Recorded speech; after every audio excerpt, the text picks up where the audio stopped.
BlogTalk Radio. Yep.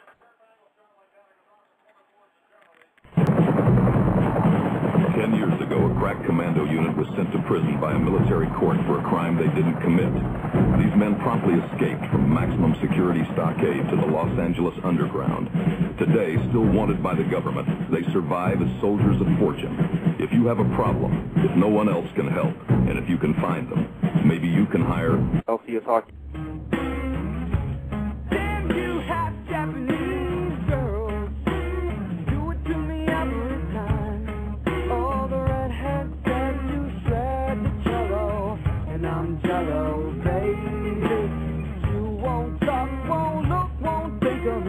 I'm the epitome of public enemy. Why you wanna go and do me like that?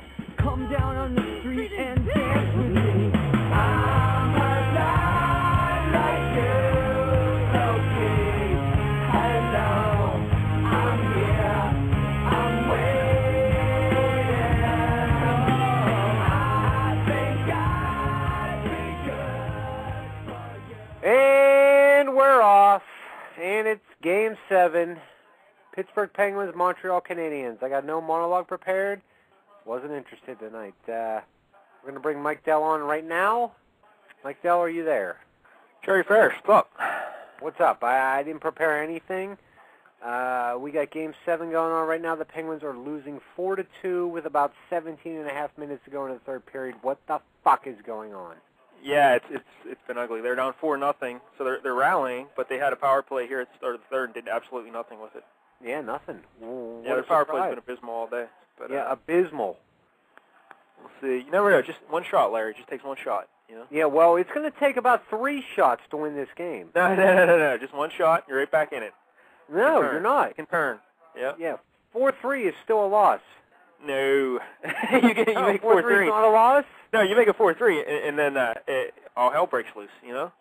All right. Every shift up. Because look at the Penguins the other end. They had that 2-0 lead, and then they gave up that one goal with 30 seconds left. You're like, 30 seconds, that's nothing. And then the Canadians had 2 good scoring chances after that. You never know. You never know. That's what I'm saying. All right, so 4-2, Mike Dell, about 16:54, I think, is what's left to go. Do they tie this game? Sure. No, not a chance. Not a. Hey, nothing to it but to do it. Yeah. All right. Well, we'll see what happens, but yeah, we'll make it fun. Yeah. Game 7. Yeah, it's been a weird game because right off the start, 3 seconds in, the arena's going crazy. Right off the face-off, Crosby goes in and just crushes Georges along the boards, and they call him for boarding. Yeah, what was that all about? That was garbage. That was friggin' garbage. The reason I just hate it is because it's Game 7, you know, and that's just, it takes all the energy out of the building right away, you know, because the arena was just rocking like crazy, and it also sets the tone that the Pens, you know, they're forechecking and hitting, that's their game, and you get called for that hit 3 seconds into the game.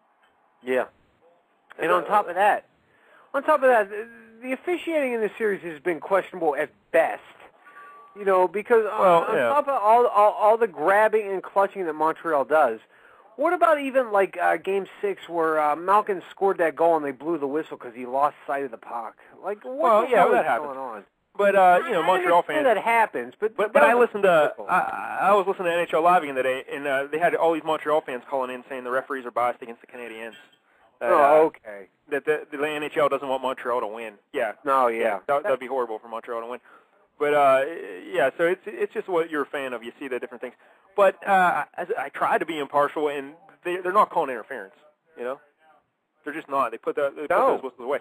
Although they did call the Penguins had their chances, though, so you can't blame the refs. They've had the power plays, you know? I'm not saying, you know, that they're not having the power plays. But there's so many interferences and obstructions, holdings that just go by the wayside. Deal with it. Don't cry about it. You know. I'm not crying. But that first call was just awful. That was bullshit. You can't make that call in that situation. Just Sidney Crosby checked the guy, and you're going to call a penalty on him? Because it wasn't a serious boarding call. George just didn't even expect a penalty on it. You know, he just hopped right back up. So for them to blow the whistle there and it was just horrible. And the fact that it was Crosby too just sent a message like, I don't know, it was just awful. Hey, And you know what else it was, Mike Dell? It wasn't even, it was a boarding. Like, Crosby just hit him so hard he flew into the boards. It wasn't like he had his back against the boards and Crosby ran him. It wasn't anything like that. But just think, if there's no penalty there, the crowd erupts again because of the hit from Crosby, and especially since it's Crosby doing the hitting, and the Pens are off and running, you know? Yeah. But instead they call that penalty, and then when they get on the power play there, the Pens get whistled for another penalty. But on the delayed call, P.K. Subban just throws a backhander from the boards on net, and it goes right through Fleury because Giunta tipped it there. But I don't care if Giunta tips it or not. What's Fleury doing on those plays? Fleury was a sieve tonight, a friggin' sieve. It was like an instant replay of, was that Travis Moan or Pyatt? I can't even remember. I blacked that out of my mind. He scored in game, was it Pyatt? Yeah. Who taught Fleury that when shots are coming from sharp angles along the boards, you turn sideways and curl up into a ball? You know? Will Stolp. Yeah, that's an in joke from our old deck hockey days, goaltender. Yeah, but you can't. That's obviously a weakness in his game that he hasn't picked up in his first 25 years on the planet. But you can't do that, you know. And because if he played that properly, it doesn't matter whether Giunta tips it or not. He's just going to go into his pads, and just aggravating. And then the second goal, that was awful. Dominic Moore, lucky bounce off the boards, spins around, shoots it from top of the circles, and Fleury, off his angle, gives up the third goal on Mike Camilleri one-timer. Haven't seen that yet, huh? No, not one time. Yeah. And then the fourth goal, Travis Moan shorthanded. That was the backbreaker. Holy hell. Yeah, that was a fluttering, rolling puck right over Fleury's glove. Another awful goal. And then that's when they yanked him for Brent Johnson. And the Pens have been coming back. One guy who hasn't, Jordan Stahl has been playing real good, you know? Yeah, but I think it's just too little too late at this point. No, there's plenty of time. There's 15:31 to go right now. It takes 1 second to score a goal. Literally, 1 second. Okay. But, you know, the wife's here. She's very bitter. She's determined that they're going to win. And she doesn't like the idea that you're bad-mouthing the Pens and talking, you know, negative. I don't care. Yeah. I don't care what the wife thinks. I've seen enough hockey in my life to know that when you go down 4-0 in a Game 7 on home ice, you're done. But no, we also need to remember that last year you're the same guy who said you've seen enough hockey in your life to know that when you go down 2-0 in the Stanley Cup Finals for the Detroit Red Wings, you're done. Nah, see, that was not me that said that. Yeah, I think that was Jim Iovino. Yeah. Yeah, Jim Iovino. When they were down 3-2 to the Detroit Red Wings after losing 5-0, you said, oh, they're done. When they had to go to Game 7, Detroit, you said, oh, they can't win in Detroit. No. Once again, that was all Jim Iovino. I never said that, Mike Dell. Just remember earlier in the season against the Bruins. Remember that game? They were down, and Billy Guerin scored with less than a second to go to tie it, and then they won it in overtime. Remember that, Larry? Yeah. So it's never over. It's never over until the final horn. You know, just keep playing. Load that wagon, Larry. Load that wagon. You know what I'm saying? We got to call Mike Dell. Do we really want to take it? Who is it? It's the fucking Ed, and he was already fucking. He was already the Penguins choke. I told him not to call tonight. The Ed's a big Penguin fan, so put him on. No, he's not. You sure? Yeah, I'm pretty sure. He likes the Ovechkin. Oh, no. Let's check. All right, I'll put him on, but I'll tell you this much. I will hang up on his ass. All right, here we go. Hello, BlogTalk. It's not working. Oh, here we go. Ed! Yeah. What's up? Oh, nothing, man. Just laying around. You're just laying around? You're not watching hockey or anything? No, I don't got cable yet. The cable man don't come till tomorrow. My new spot. Oh, okay, good. Yeah, the Ed moved. You moved? Yeah. Yeah. Where'd you move to? I got me an apartment. Really? Yeah. Just you and the baby? 3-bedroom apartment, me and the baby. Yeah, I ain't got no roommates yet. Oh. So your son's not with you anymore? Nope. I dumped him. He's you dead weight. dumped him. A dead weight that pays 90% of the bills. What is that? Is there a cowbell going on? Yeah, the wife's got a cowbell. That's right. Huh. She's got a fever. Yeah, she's big enough to wear it. Hey, the Ed said you're big enough to wear it. There you go. I will not let you disrespect A- like that, Diaz. Well, the Pens going on the power play, Larry. They're going on the power play. What are you guys watching? We're watching the Penguin game. What's the score of that game? 4-2. 5-4 Penguins. Huh? I mean, Ed knows the score. He knows exactly what the score is. He called me earlier laughing at me. Yeah, he knows. Yeah. But it's 4-2 to the end. About me. It's 4-2. Oh, okay. All right. When I talked to you, it was 3-0, but now it's 4-2. Yeah, we're still good. Ain't no problem. Listen, the people, man, they be talking and saying the blankets ain't in style no more. Blankets ain't in style no more. No. What does that even mean? They said that you're supposed to be putting something else on your bed now, not blankets. And I'm like, well, what are you putting on there? Well, first of all, who are these people saying this? It's on the internet. Because I like blankets. I'm a big fan.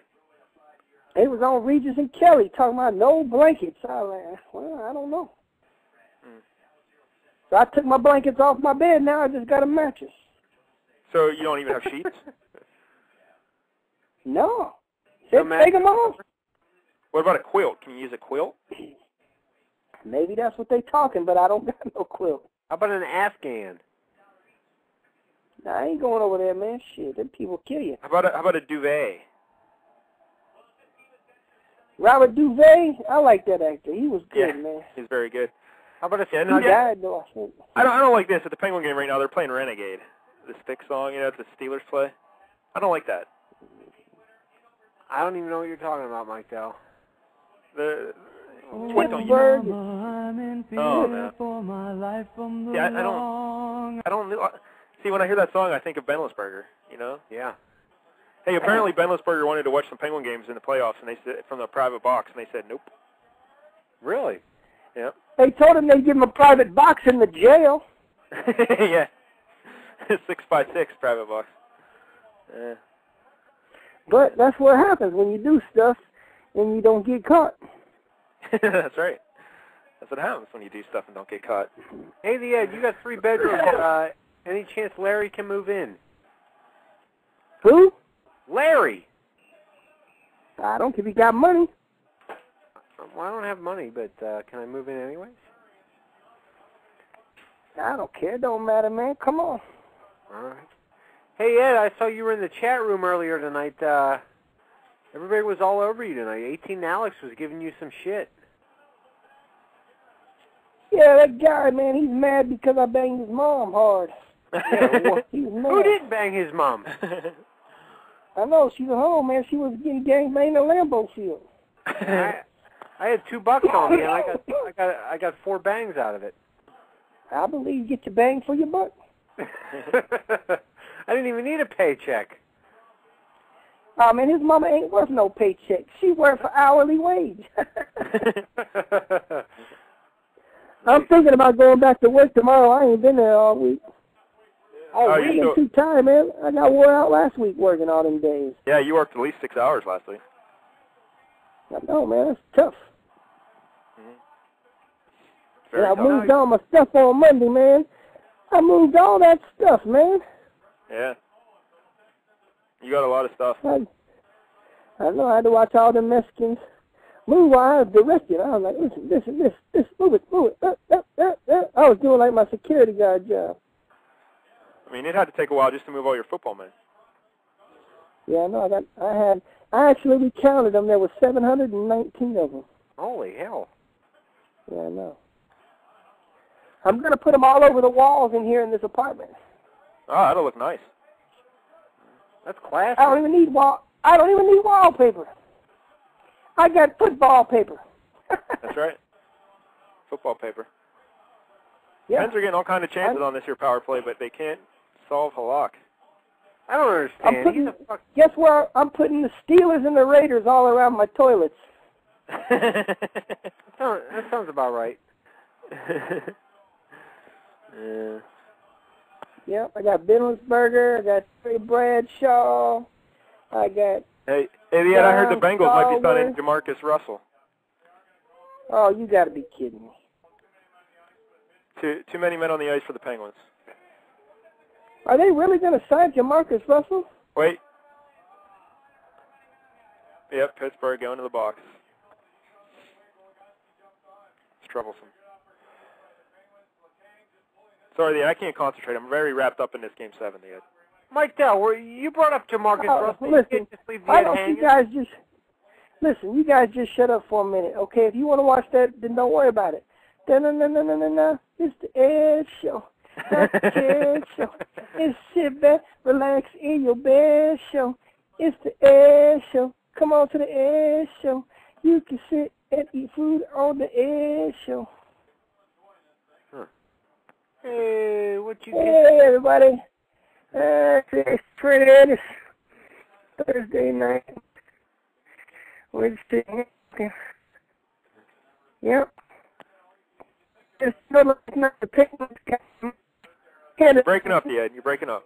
You're breaking up. And it's over on them. And tonight, we're watching the LeBron James lose to the Celtics. They're down by 13 in the first quarter. Jesus Christ. They're playing again tonight? It's Thursday night, Mike Dell. Oh, I'm sorry. Yeah. We in the future. We with DJ from I'm doing this live from DJ from Australia House. Oh, okay. The show. Yeah, and yeah. That's where Taking a leak. Yeah. Wow, live on the air, Larry? Yeah, nothing but the best, Mike Dell. And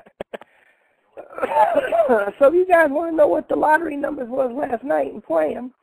Yeah, that'd be nice, yeah. 6, 12, 13, 36, 39, and the Powerball is 4.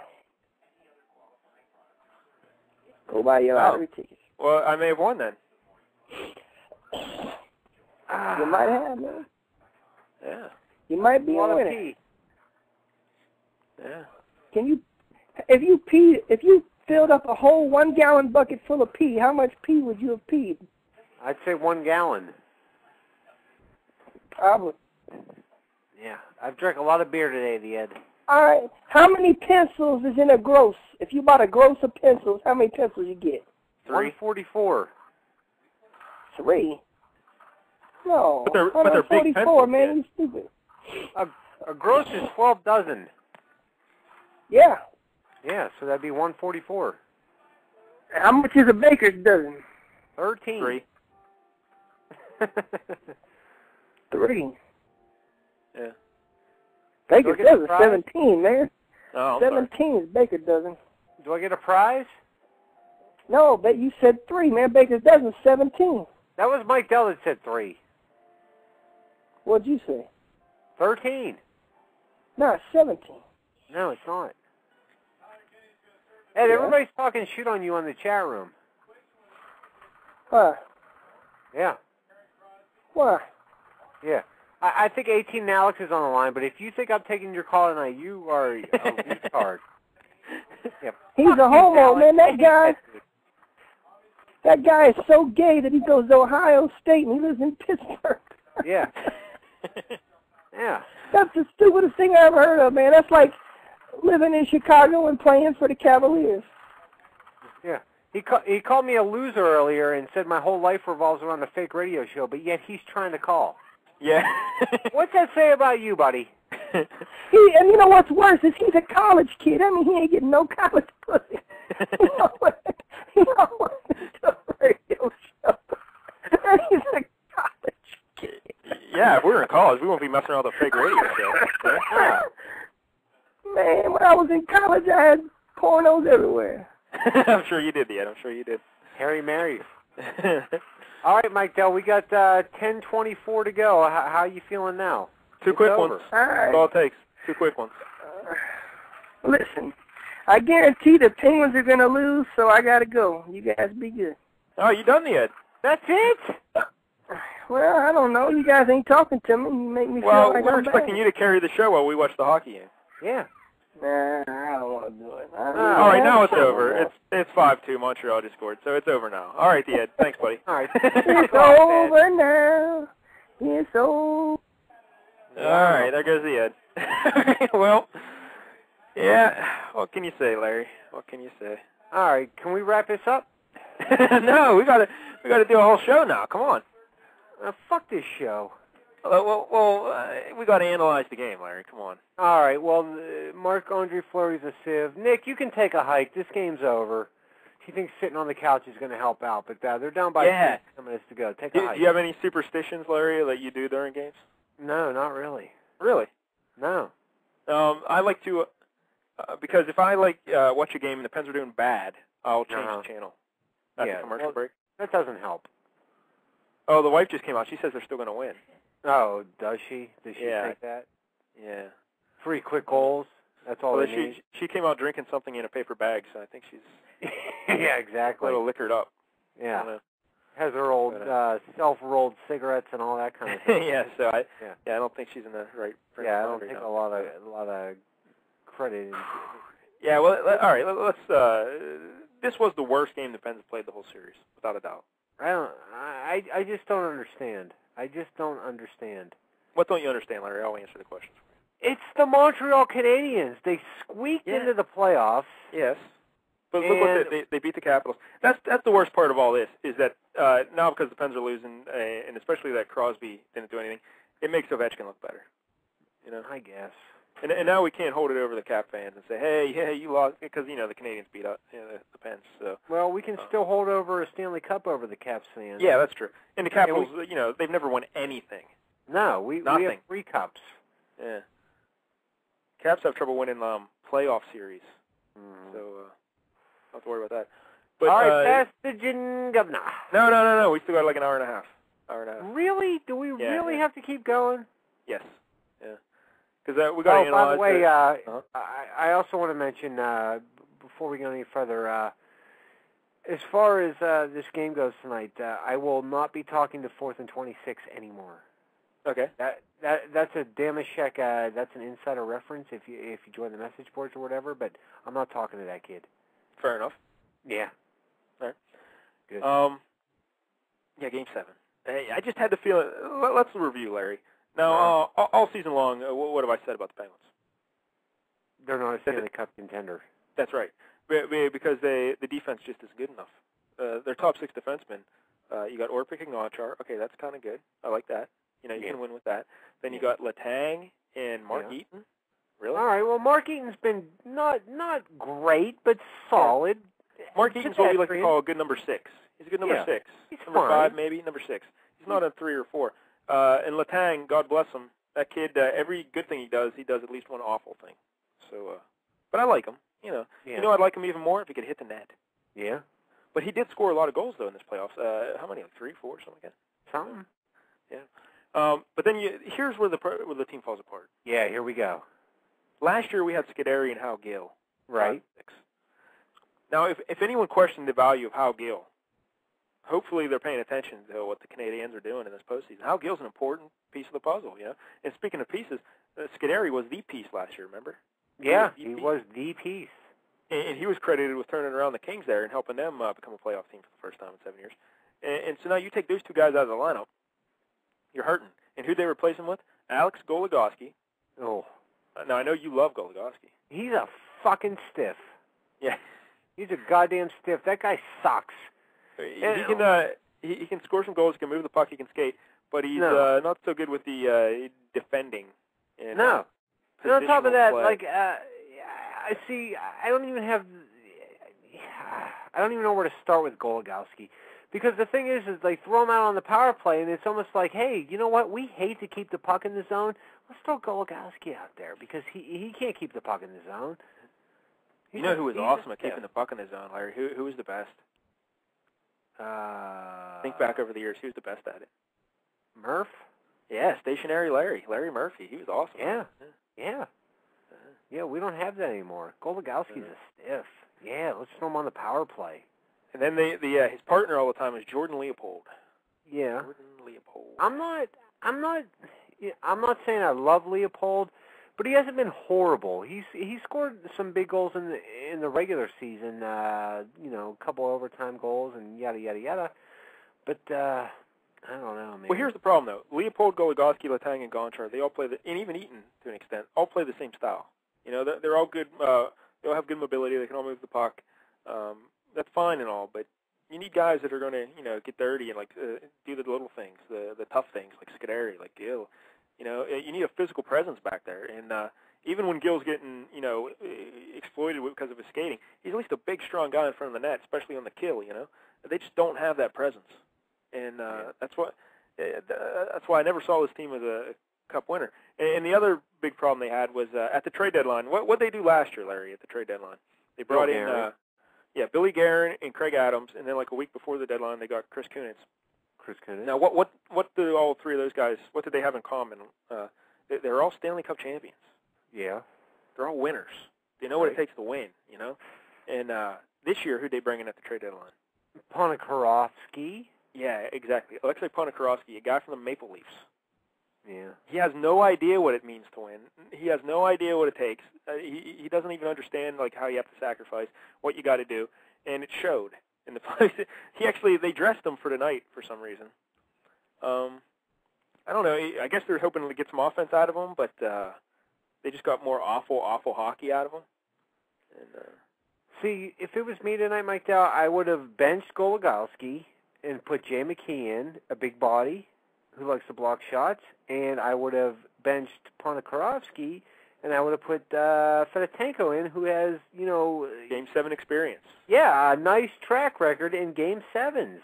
Yeah, that's a little confusing. I would have even, if you're going to keep, why'd they take Letestu out of the lineup? Well, what did he do?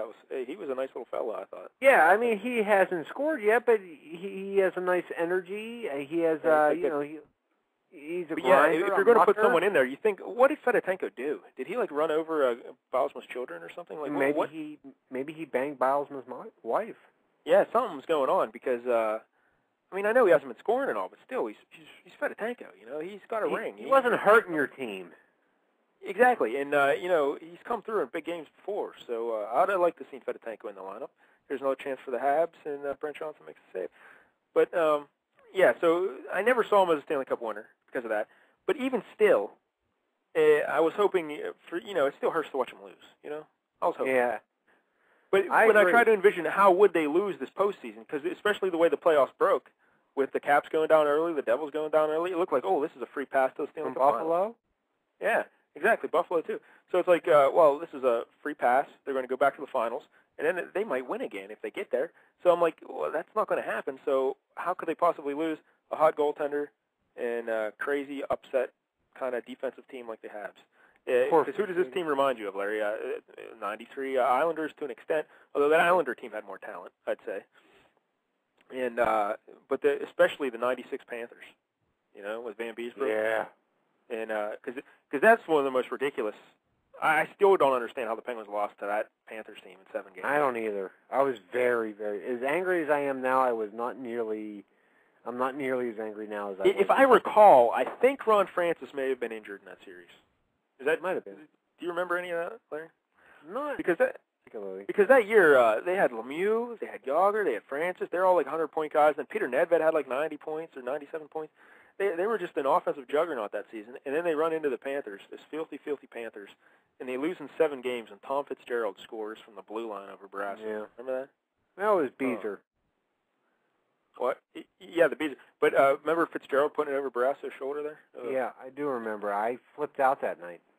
Yeah, just terrible. Absolutely terrible. Yeah. So, here we go, Mike Dell. Another crap team. Yeah. But also, remember what else I was saying about this season, Larry? That it's an Olympic year. And if you recall, the last Olympic year, the Edmonton Oilers went to the Stanley Cup Finals. Yeah. And that Oilers team was an 8 seed. And they rode the goaltending of Dwayne Rollison, and they knocked off, I believe, the Sharks and the Red Wings, and I can't even remember who else they beat to get to the finals. But so they got there. And so I said, look out for a dark horse team to come out of nowhere, and it looks like the Canadians are that team. And yeah. I would think Montreal will now represent the Wales Conference in the finals. Well, you know, between Philadelphia and Boston, I mean, both of those teams are pretty much crap, too. It's all crap teams left in the East now. Yeah, the Western or the Campbell Conference is pretty much the Stanley Cup Finals. Yeah, whoever comes out of the West is going to win the Cup. Now, who would you like to see come out there, Larry? Not Chicago. Yeah, see, I don't know about Chicago. They're the best team. I think just talent-wise, they're loaded. They have everything they need. But Niemi and Nets obviously a questionable spot, but they're just loaded up front and on the blue line. So I think Chicago's the better team.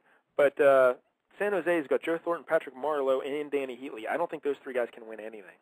Yeah, well, I know one thing, Mike Dell. After tonight, I'm done watching hockey for the year. Yeah, see, I actually don't mind the Pens losing because, one, it makes last season all the more special.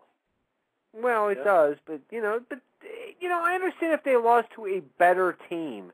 But Montreal is not a better team than the... But that's what happens in the NHL playoffs. You get a team like the Canadiens who just work hard. They played a great series. They're tough.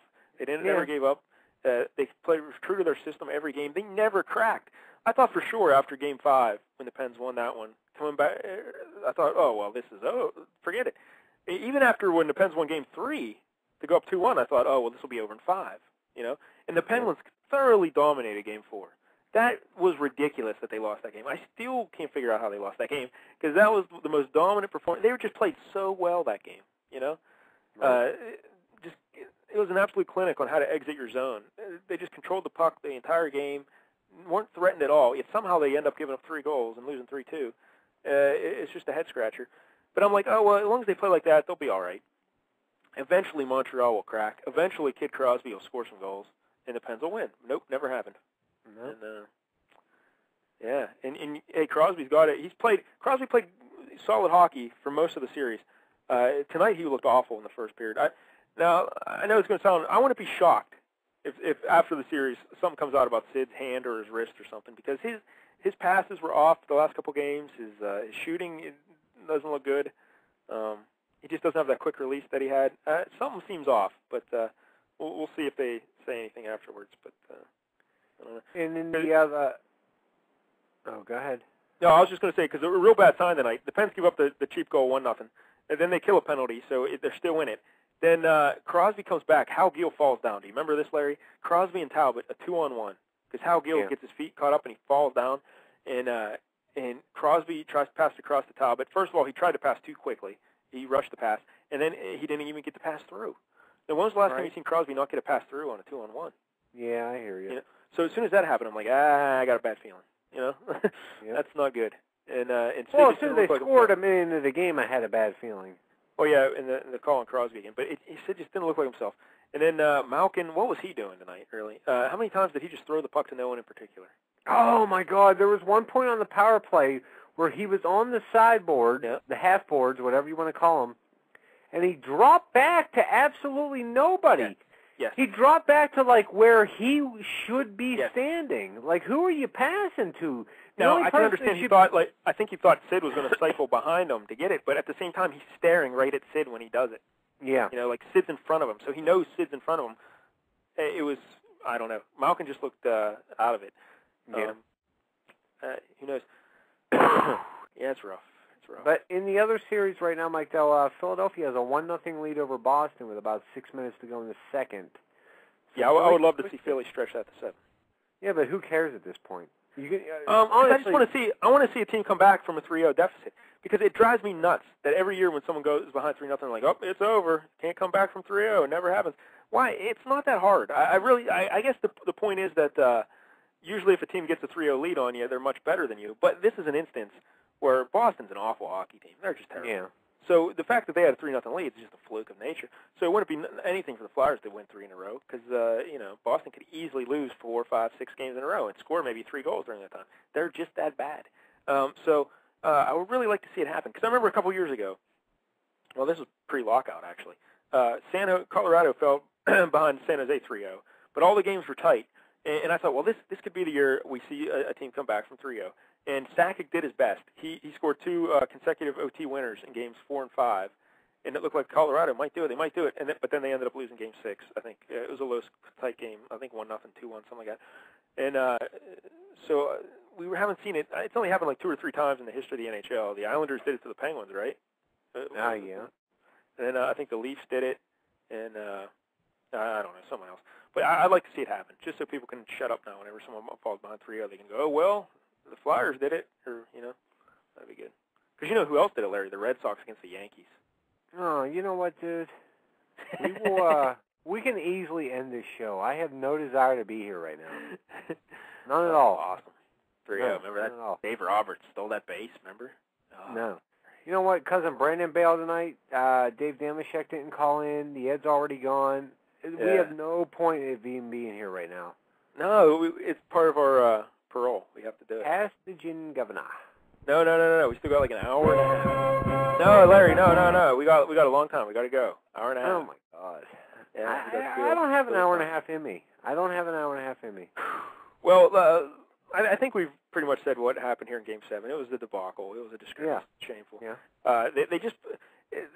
They tried early on. They looked like they were skating good, but it just I don't know how to. It just wasn't meant to be, Larry. Because like I started to say, if they weren't going to win the Stanley Cup, the way they were going to lose, this is exactly how they're the recipe for an upset. Just clutching, grabbing, tough defensive games, hot goaltender, 7-game series, crazy stuff happens, bang, you're out. Yeah.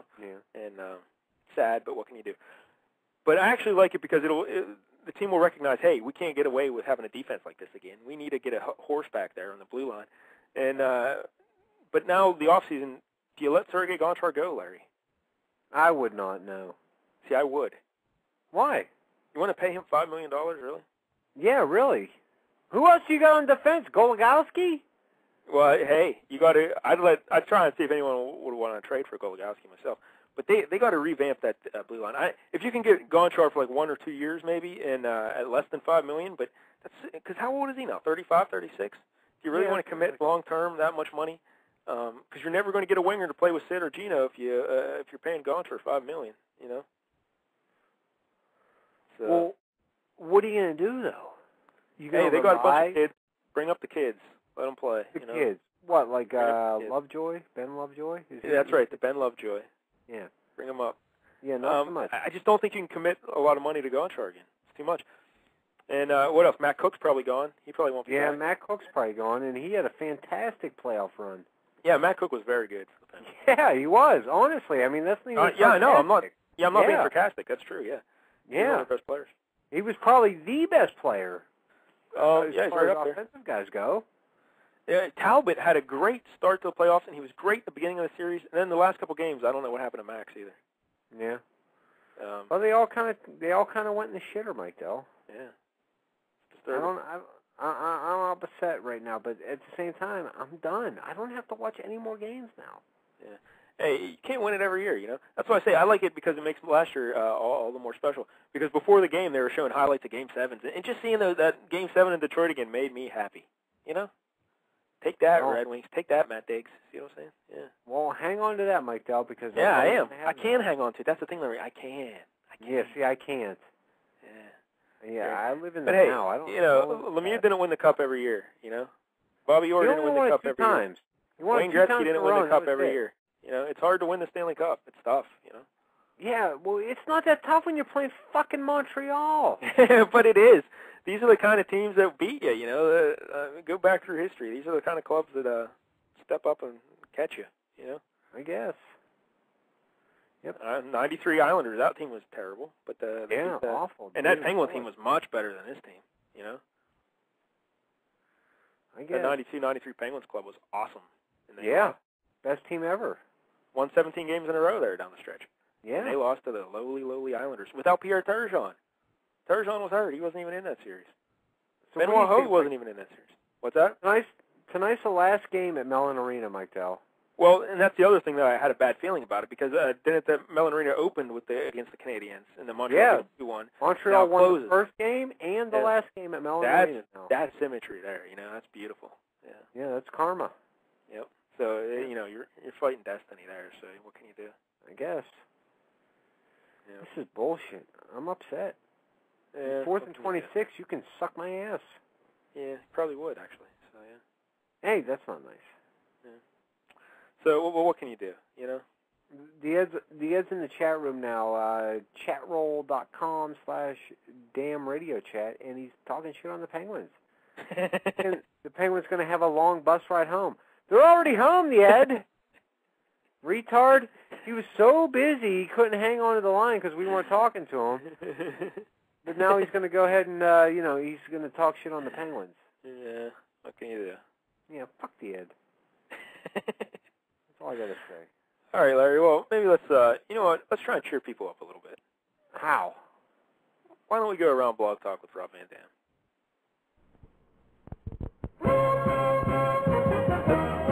No, that's the wrong music. Wrong music. Oh, that's all right. Around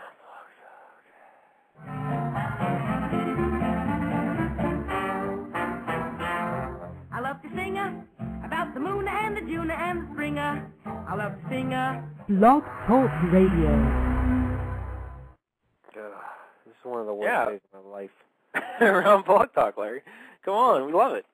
Yeah. It's Rob Van Dam. He's one of our favorites. Yeah, I do like Rob Van Dam, but it all has a black cloud hanging over it. And screw you, 18 Alex. Burn in hell, you bitch. Well, let's see if Rob Van Dam can cheer you up. Now, just a reminder, everybody, not all the shows on Blog Talk are stupid. Some are gay. And then there's the Rob Van Dam show. It's on Wednesdays from 9 to 11. Hey, that sounds familiar. That's right when we're on, Larry. Yeah, that's in our wheelhouse. We call the Blog Talk calls it the Power Hour. Oh, really? No, not at all. No. But so here's Rob Van Dam. Just to give people a taste of it, here's the opening theme song that everyone knows. Rob, sing this song a little bit, Larry. I don't know the theme song. Yeah, I can't think of it now either. But it's very The whole catchy. fucking Once you hear show? it, there it is. Yeah. He's like Rob Van Dam, whole fucking show. Yeah. So here's a little bit of the opening theme song, and then Rob Van Dam comes on and says something. So go ahead.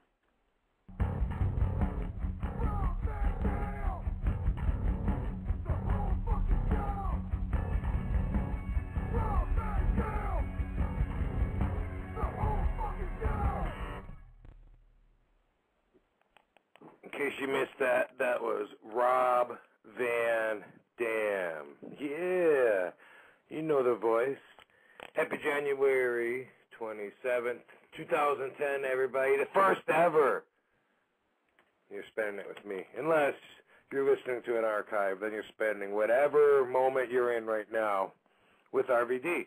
Except if you're listening to the archive, then I'm somewhere else at a different time. But you understand. We're here right now. That's all that counts. Awesome. Another. Yes, there it is, Rob Van Dam. Yeah, I'm sorry. I'm watching the handshake line, Larry. Are you watching it? No, I was texting. So Rob Van Dam, then it cheer you up here in Rob Van Dam? Come on. Yeah, well, I've heard the whole fucking show before. Yeah, but didn't you hear what he was saying? Nah, I missed it. Well, see, it was funny, though. He's like, yeah, I'm Rob. In case you missed it, I'm Rob Van Dam. The whole fucking show. Oh, he is the whole fucking show? And then he said what day it was. And the show's from, like, January 27th or something.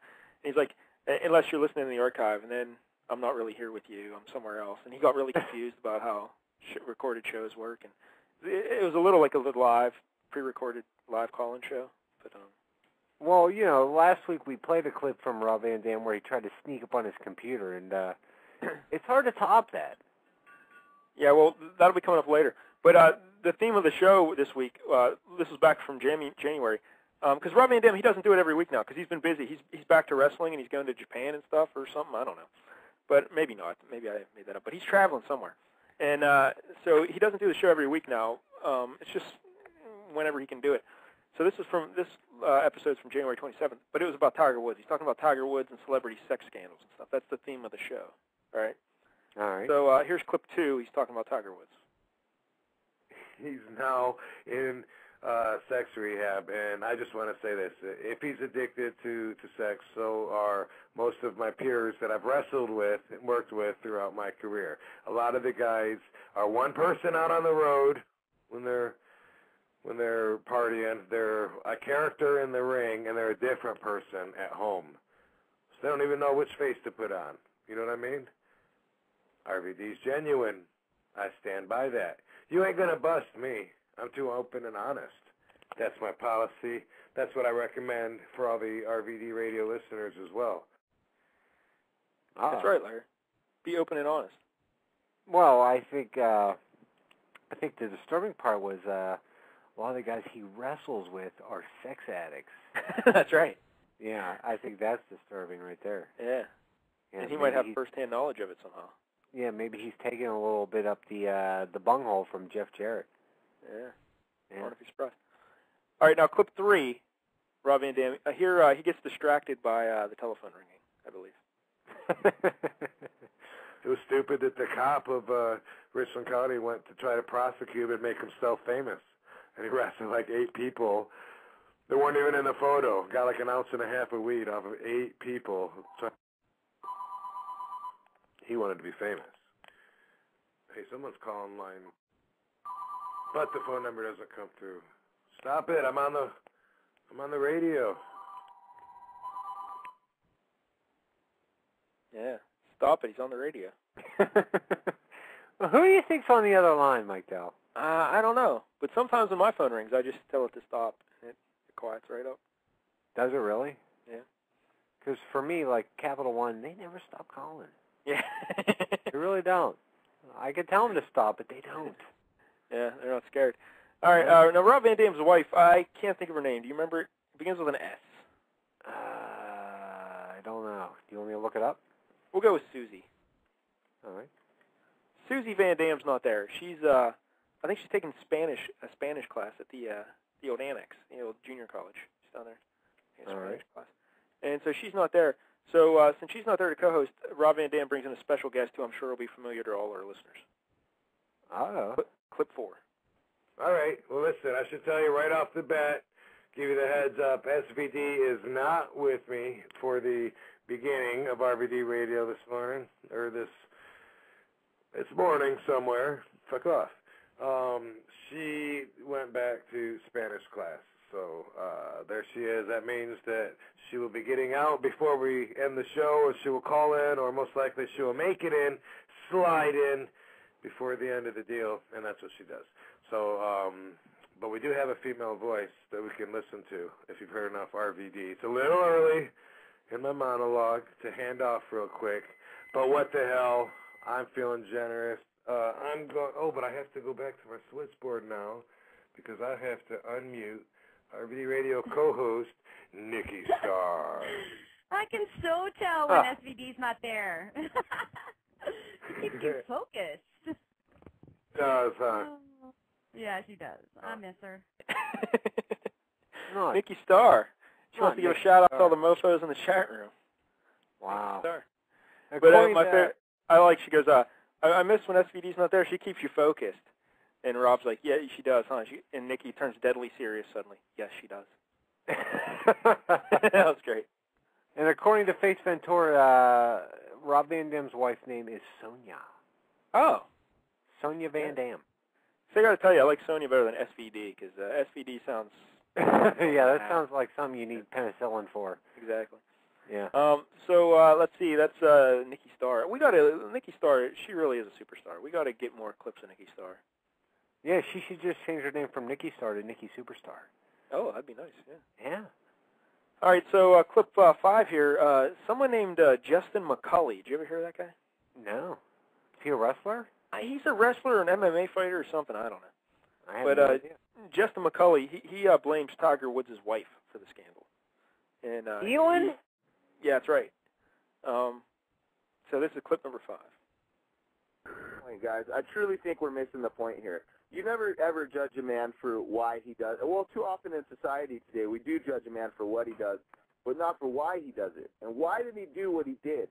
There was something wrong at home. His wife wasn't keeping him happy. She wasn't. I mean, you have Tiger Woods as your husband. You better be sucking his cock at least 3 times a day. I mean, I'm just saying. I'm not saying. Amen. You know what I mean? Your man's worth $1 billion just in video game sales. You kind of better come up with some kinky shit to keep him happy. You know what I mean? Even if it's bringing in a couple of Asians a couple times a week, just to get selfies. I'm just saying. I mean, if he's going to go out and bang 18 random ugly-ass chicks over you did something wrong. Now let's blame her for a little bit, right? Yeah. I mean, say what? You bring some Asians home a couple times a week. Yeah. Yeah, I mean, once or twice a week is fine, but if you get over that, you might have a problem. Yeah. So really, it is her fault. Yeah, probably. Now, Tiger should have talked things over with the wife before getting married. That's the point of this clip. Because I think this is what RVD, he goes along with what Justin McCulley was saying there. So, clip 6, Larry. Like, he should have had this shit worked out with her in the agreement before they got married. Now, I don't think he was, I don't know, was he famous when he got married? Because, you know, you work that, wow, hey, you're gonna be bringing a couple of Asians home a week, or I'm gonna be doing this or whatever. Yeah. So as long as you talk beforehand, say, hey, I want to bring home a couple of Asians this week. Yeah. It's all good. It's like Chinese food, you know. Hey, yeah, don't worry bringing about it home. I'm going to be hungry in a half hour, but I'm letting you know ahead of time. And this is your favorite clip, Larry, clip 7. RVD tries to sneak up on his computer. Oh, yeah, this one's a classic. Here we go. All right, now in an attempt to confuse the computer, I'm going to act like I'm doing something else. I'm going to sneak up on it. Bam, bam, bam. On the It number worked. page. Oh, you bitch. Yeah, so let that be a lesson. You can't sneak up on your computer. No, the computer knows. Yeah. The computer always knows. Yeah, sneaking up really doesn't do much. What do you think of Rob Van Dam, Mike Dell? Aside, not so much as a radio talk show guy, but as a wrestler. As a wrestler?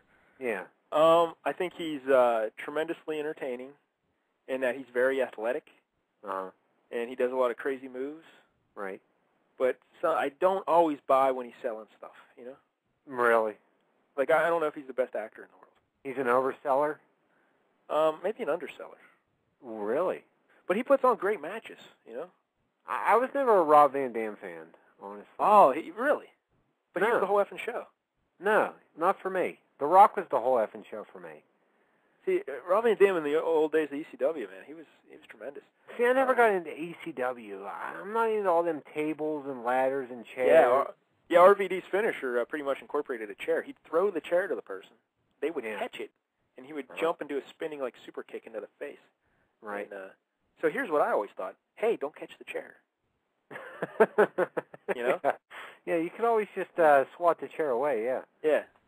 But and then he had another with the big five-star frog splash off the top. Yeah. That was always great. And him and Sabu were the tag team champs, and they were tremendous. Their finisher, they'd both jump off the top corners, you know, and like bang onto a table. He did the frog splash, and Sabu would do the leg drop. It was great stuff. Yeah. I guess. I'm not into all that. I was more into, you know, the lameness that was the WWF, and I'd rather just hear, like, the guy like The Rock. He'd come on the mic, he'd talk some trash, he'd drop the people's elbow. That was good fun. The great thing about Rob Van Dam and his matches were they were very quick, up-tempo matches. You know, he wanted just no lollygagging. Everything was go, go, go.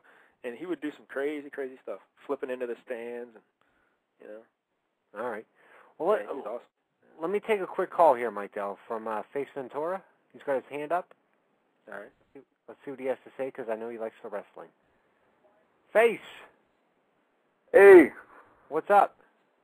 Nothing much, man. I just had to give Dell props on dropping the ECW, because I was a huge fan of RVD back in the day. Yeah, no, Chris Candido, who else was back there? Yeah, Candido, Sabu, there was the Bald Mahoney, and the Axel Rotten. Bam Bam Bigelow. Bam Bam Bigelow, Mikey Whipwreck, Taz. Who was actually, he used to be Tazmaniac, actually, before he was Taz. Who was Candido's partner? Lance Storm, when they were I'm thinking of another guy, though. Yeah, he did tag with Lance Storm for a while, but the other guy, you had blonde hair. Well, they had the guys back in WWF. They were the Body Donnas. I just thought of Shane Douglas. Oh yeah, Shane. Yeah, they were the Impact players. I think is who they were. Shane Douglas, and it was like Shane Douglas, and I think like I don't know, Justin Credible. I think was part of them, and oh yeah, Justin Credible. Yeah, he was another one who was really good. Mikey Whipwreck. Remember Mikey? Yeah, the guy who couldn't get an offensive maneuver to save his life. I remember his whole deal was that he just got his ass kicked every match. The whippersnapper was his finishing move. Yeah, it was basically like the Stone Cold Stunner off the top rope. Yeah. It was that. It was a great move. Yeah, he used to. And he was always with that dude Tajiri. I remember. Oh, Tajiri was the best. The tarantula. Remember that move? Yeah. On the ropes. Oh, yeah. And of course the Dudley boys were back then, and little Spike Dudley. Yeah, that was back in the day. Yeah, and then they also had all the other Dudley boys too, because they had Big Dick Dudley, and then they had that guy Sign Guy Dudley. They had Larry, a whole family. How'd you feel about the Dudley boys, Larry? Gay. Yeah. I didn't like the Dudley boys in WWF because they kind of they really toned them down, and which makes sense. It's WWF, you had to. But in WWF, or in ECW, there was no tag team that, brought out the heat that they did. People just wanted to beat the hell out of them. I've also read, it got to the point where, they actually had to have, security, had escort them to their cars because they were afraid that, some of the fans were just going to run into them in the parking lot and beat the shit out of them. We have to do the same thing with Larry after every show. We have to have. Oh, yeah. Well, that makes sense, but... Yeah. Hey, I like Spike Dudley though. His what was his finishing move? The LSD drop. Oh, it was the acid drop. Yeah, the acid drop. Yeah. Yeah. But it was like a DDT off. He'd kind of run in the air, jump off the top rope with it. Wasn't that what it was? He kind of run in the air a little bit. Yeah, he would grab their head and he would run up the turnbuckle, and somehow he would what his whole thing was that they would always have a stack of tables or a table outside, and he would run up the turnbuckles and then somehow swing them around it outside the ring, and they'd go through the table.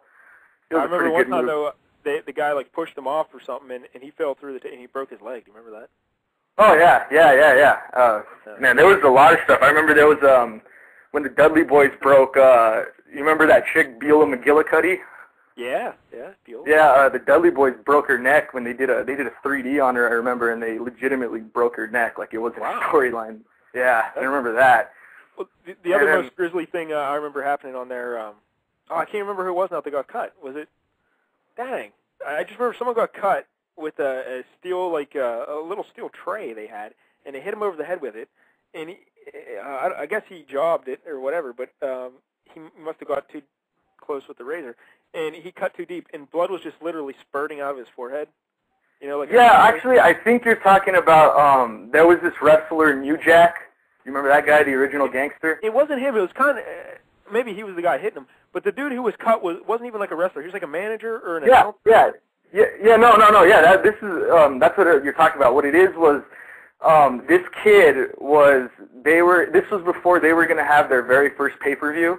Uh-huh. And what happened was there was this kid who, he was 300 pounds. He was just way overweight. He shouldn't have been a wrestler. And apparently he was 17, but I think Balls Mahoney was supposed to wrestle instead of him. And for some reason or another, he couldn't make it. So this kid kind of stepped up and said, well, hey, I'll take his spot for this house show. And this kid didn't, I guess he lied about his age, or he whatever he did with his documentation. I don't know what he did. And he somehow got to wrestle, so he was in a tag team match, and I think he was with Devon Dudley, and then it ended up being the original Gangsters, which was New Jack and Mustafa. And New Jack just beat the shit out of this guy, and he ended up getting I don't know what he got, but he ended up nailing him in the forehead, and he went too deep, and he kept cutting and cutting and cutting, and it got to the point where I guess the whole crowd was freaking out because I guess a few of the people knew him, and knew he was 17, and New Jack just legitimately beat the shit out of him. So I remember they ended up pulling the pay-per-view. Hey, see, that's not even what I remember, because what I saw, it was on just because they used to air Saturday nights here. I don't know where you live, but here in the Pittsburgh area, they'd air it Saturday nights, and it was just a normal TV show. It was right at the end of the show, and I swear it was just an announcer or manager, and he took a little steel plate to the head, and he was just bleeding everywhere, and it was so gruesome. But that tells you a lot about ECW, that you can talk about the most gruesome bloodletting you can remember. Well, they had more than one, Yeah, well, yeah, that's the other thing too. Yeah, is because I could think of so many ridiculous things that happened. I remember there was one where they called it a Taipei death match, which was it was between Axel and Ian Ryan, and what they did was they would dip their fists into broken beer bottles, and they would have glue all over them, and they just went at it. They would just punch each other. And it was just, I don't know, I actually have that match on a DVD somewhere. It's pretty gruesome. And then there was another one that gets a lot of hype, which was, I think it was Sabu versus Terry Funk, and it was a barbed wire match. and they basically just replaced all the ropes, and it was just all barbed wire, and it got to a point where barbed wire got wrapped around Punk's neck and almost killed him.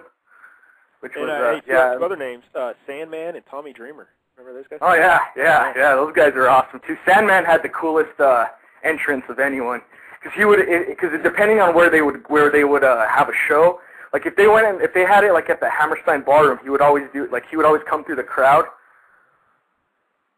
You remember that? Yeah, I thought we lost you. Yeah, and he'd drink beer and stuff, you know? Yeah. He would just always come from the crowd, and the crowd would I remember there would be sometimes where the crowd would try to grab a hold of his kendo stick, and they'd start hitting themselves in the face with it. I mean, it was great stuff. Now, did Austin rip off drinking the beer from Sandman? Was he doing it before Austin? Essentially, I mean, I guess you can say that, but I mean, because Austin was in the ECW too, but he wasn't really doing the whole beer drinking thing. So, I mean, I think you credit a lot of what Austin became to the Sandman, because that was really the Sandman's thing, way before Austin. Austin at that time was coming off of the whole Stunning Steve Austin gimmick in WCW, so. But Austin 316, that started in ECW, correct? Yeah, that was, actually, I think, or was that a different federation entirely? No, I think... Because he was having a feud with Jake Roberts, and Roberts was the preacher. Yeah, that was a King of the Ring or something, and that whole thing happened. But I think, although I'm not entirely sure, but I think that the Rob Van Dam 420 thing came before the Austin 316. I may be wrong. I don't remember, but... Yeah, he started saying 316 because Roberts, every time he'd beat somebody, he'd quote a passage from the Bible. So when Austin beat Roberts, he said, that's Austin 316, I just whooped your ass. Yeah, well, and then Rob Van Dam used to do the... remember when he used to do the Rob Van Dam 420, or RVD 420 says, I just smoked your ass? Yeah. I think that was I'm not sure, but I don't know if that was after, but I don't remember. But, all right, one final thing about the ECW, but the thing that crushed them, that ruined them, was once the guys started to come to WWE and WWF back then, but because Taz was like a monster in ECW. He was like this guy, a suplex machine, destroyer. He comes to WWE and he was like a midget, you know? Yeah. He was like weak. Well, I mean, with ECW, it was like all those guys were just fat and out-of-shape wrestlers, or they had bad attitudes, and no one really wanted to work with them, so that was where they would go. It was essentially like the land of the misfit toys. And what really killed them, I guess, was because I've seen this, I don't know if you've ever seen it, but they have a Rise and Fall of ECW DVD. No. And they talk a lot about it, and it was essentially just a lot of what killed them was just because Eric Bischoff came in and he stole all the guys like Chris Jericho, Eddie Guerrero, and Rey Mysterio, and then WWF came in and started taking guys like Dudley Boyz and Taz, all these big name guys that were, or big name in ECW, and they just got to the point where they didn't have anyone they could market. It was Mike Awesome, who cared about that guy? No one. Yeah. But something back in the day, ECW. Larry, you never watched ECW? Nah, I was never into it. Huh. Fair enough. All right, I thought it had the best. I thought it had the best wrestling of overall wrestling than any other promotion did. They were just real fast-paced matches and stuff like that. I think it may have been my favorite of all of them at the time, but I don't know. Oh wait, Larry's eating something. What are you eating, Larry? I am not eating. Really? No. I don't believe you. Well, you should believe me. All right, Face, thanks for calling, buddy, and walking down wrestling memory lane. I appreciate it. Yeah, no problem. Thanks for taking my call. There you go, Space Ventura. So you're not eating anything, Larry? No. Why would I be eating? I never eat on the show. All right, getting back to RVD, we got a couple more. This clip 8, I just have it titled Nikki Starr, Blog Talk Expert. Well, do you want to talk to Ed first? Let's finish this bit. All right. Yeah, hold on, Ed. All right, clip 8. Nikki Starr, Blog Talk Expert. What did you do? I'm a dial out. It did this last week, too. I'm a dial out. I'll punch in 2 numbers out of the 10 digits, and then they disappear. I can't make it all the way to the end. Right now I've got 8. I've got 8 numbers on there, and then as soon as I hit one, it went on. Yep, the 9th digit went on, and then went right back off. Any idea? What the fuck? No. BlogTalk Radio. I don't know. Yeah, Nikki Starr, Blog Talk Expert. She's there to help her off Van Damme use BlogTalk. Yeah. You know, that's her. Yeah, exactly. She's like, I don't know. It's fucking BlogTalk. Yeah, it's fucking BlogTalk. BlogTalk being BlogTalk, Mike Dow. That's right. We're not the only ones. It happens to even Nikki Starr. You know? Yeah, we've been there. Yeah. All right, well, I just have one other clip, but it was just Booker T. He calls Booker T, you know, Booker T, the wrestler there. Booker T? Yeah. Really? Yeah, do you want to hear it? It's not really that great of a clip, but if you want to hear it, you can play it. I want to hear it. All right, clip 9, last one. Really? Oh. That's not what I had in mind. Bookie Book. Yeah. What you doing? You got a minute? Yeah, we do. All right. This is Rob Van Dam. You're on RVD Radio. Oh, fuck, man. What's going on, Doc? Oh, yeah, for a minute. Did I wake you up? Fuck, now you didn't wake me up, man. Booker T, motherfucker. Yeah. Booker T. Booker T, motherfucker. What's going on, Doc? Yeah, Booker T. Does he still wrestle? I don't know. I don't watch the wrestling, so I don't know. But yeah, I don't either. But I wonder if he's in that Jeff Jarrett. What is that, TNA or whatever? Yeah, probably. You know who would know would be the Ed, because I think he still watches wrestling. So he's. Yeah, he does. All right, let's bring the Ed on.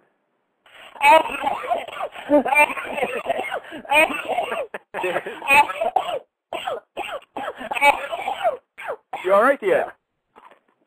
Hello? Yes. Yeah. You okay, the Ed? M&Ms. They don't make M&Ms like they used to, man. Jesus Christ, I'm sweating like a dog now. Be careful, Ed. One at a time. I'm glad you had Elevation on your show talking about wrestling. Well, it was Face Ventura. It wasn't Elevation. It was. Who? It was that Face Ventura kid. It wasn't Elevation. It sounded like Elevation. Yeah. Hey, the Ed, do you know if Booker T is still wrestling? Yeah, he's still on, man. Is he on TNA? He was. Last time I watched it, a couple years ago. Oh, well, that's good. Listen, Street Dreamer was saying he want to hear me do some impersonations. Impersonations? Yeah. All right, well, we got a couple minutes. I guess you could do some impersonations. I've been working on one. Listen to this. Oh, this will be good. Yeah. I wish I was still playing in the lineup every day. Alexander Ovechkin. I know I could still steal some. I know I could steal some bases. So Ricky Henderson? Scott Podsednik. Oh, Scott Podsednik. Yeah. Yeah, I bet that's a tough imitation to pull over, because I don't know if a lot of people know exactly what Scott Podsednik sounds like. You know. Sounds just like him. Oh, I'll take your word for it. Listen to this. Listen to this one.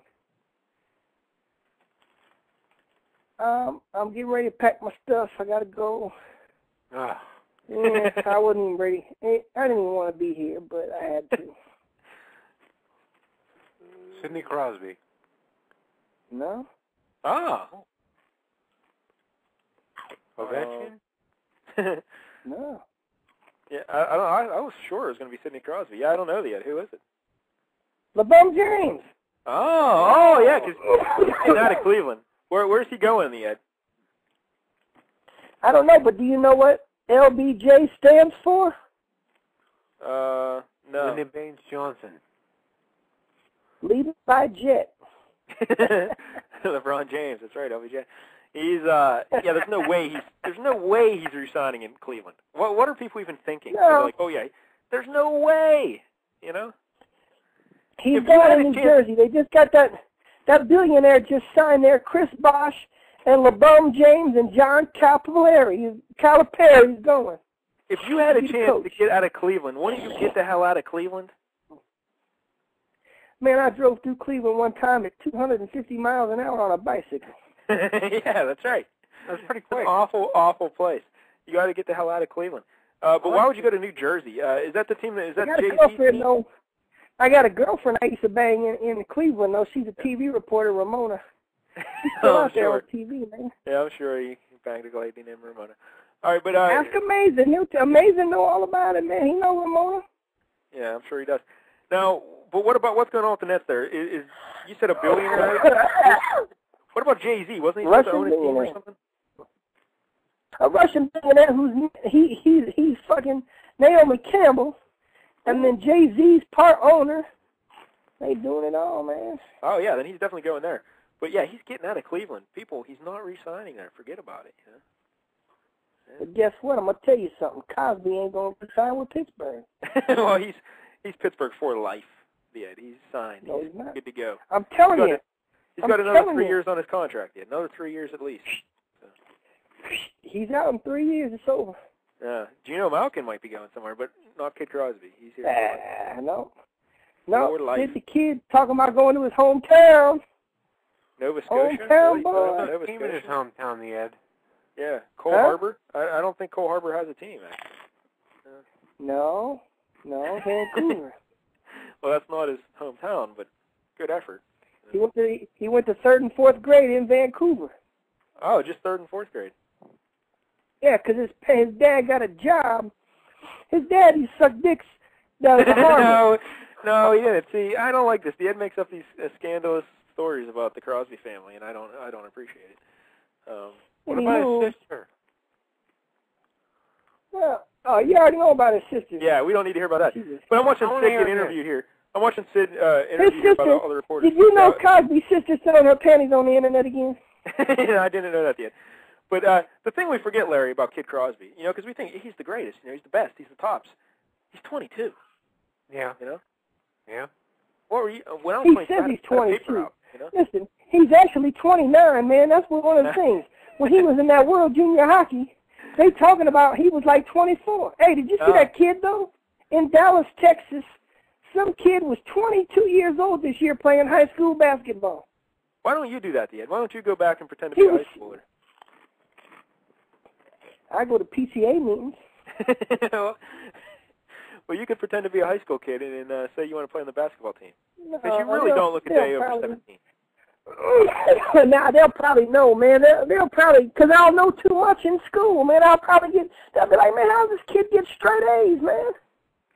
Well, I don't think they teach human language in kitchen utensilry in most high schools. Kitchen utensilry is huge in high school, Mike Dell. If you want to go to those vocational schools, man, you get a degree in technology. Good degree in technology, yeah. That'd be great. Ed, what's going on in your show tomorrow night? Now that the high beta is over. We're gonna be giving away prizes and stuff. For what? Whoever can answer the question. Listen, I'm gonna tell you what the grand prize is gonna be. Huh? I'm gonna have a grand prize and everything. For what? Huh? What do you have a grand prize for? Oh, a LeBron James basketball man.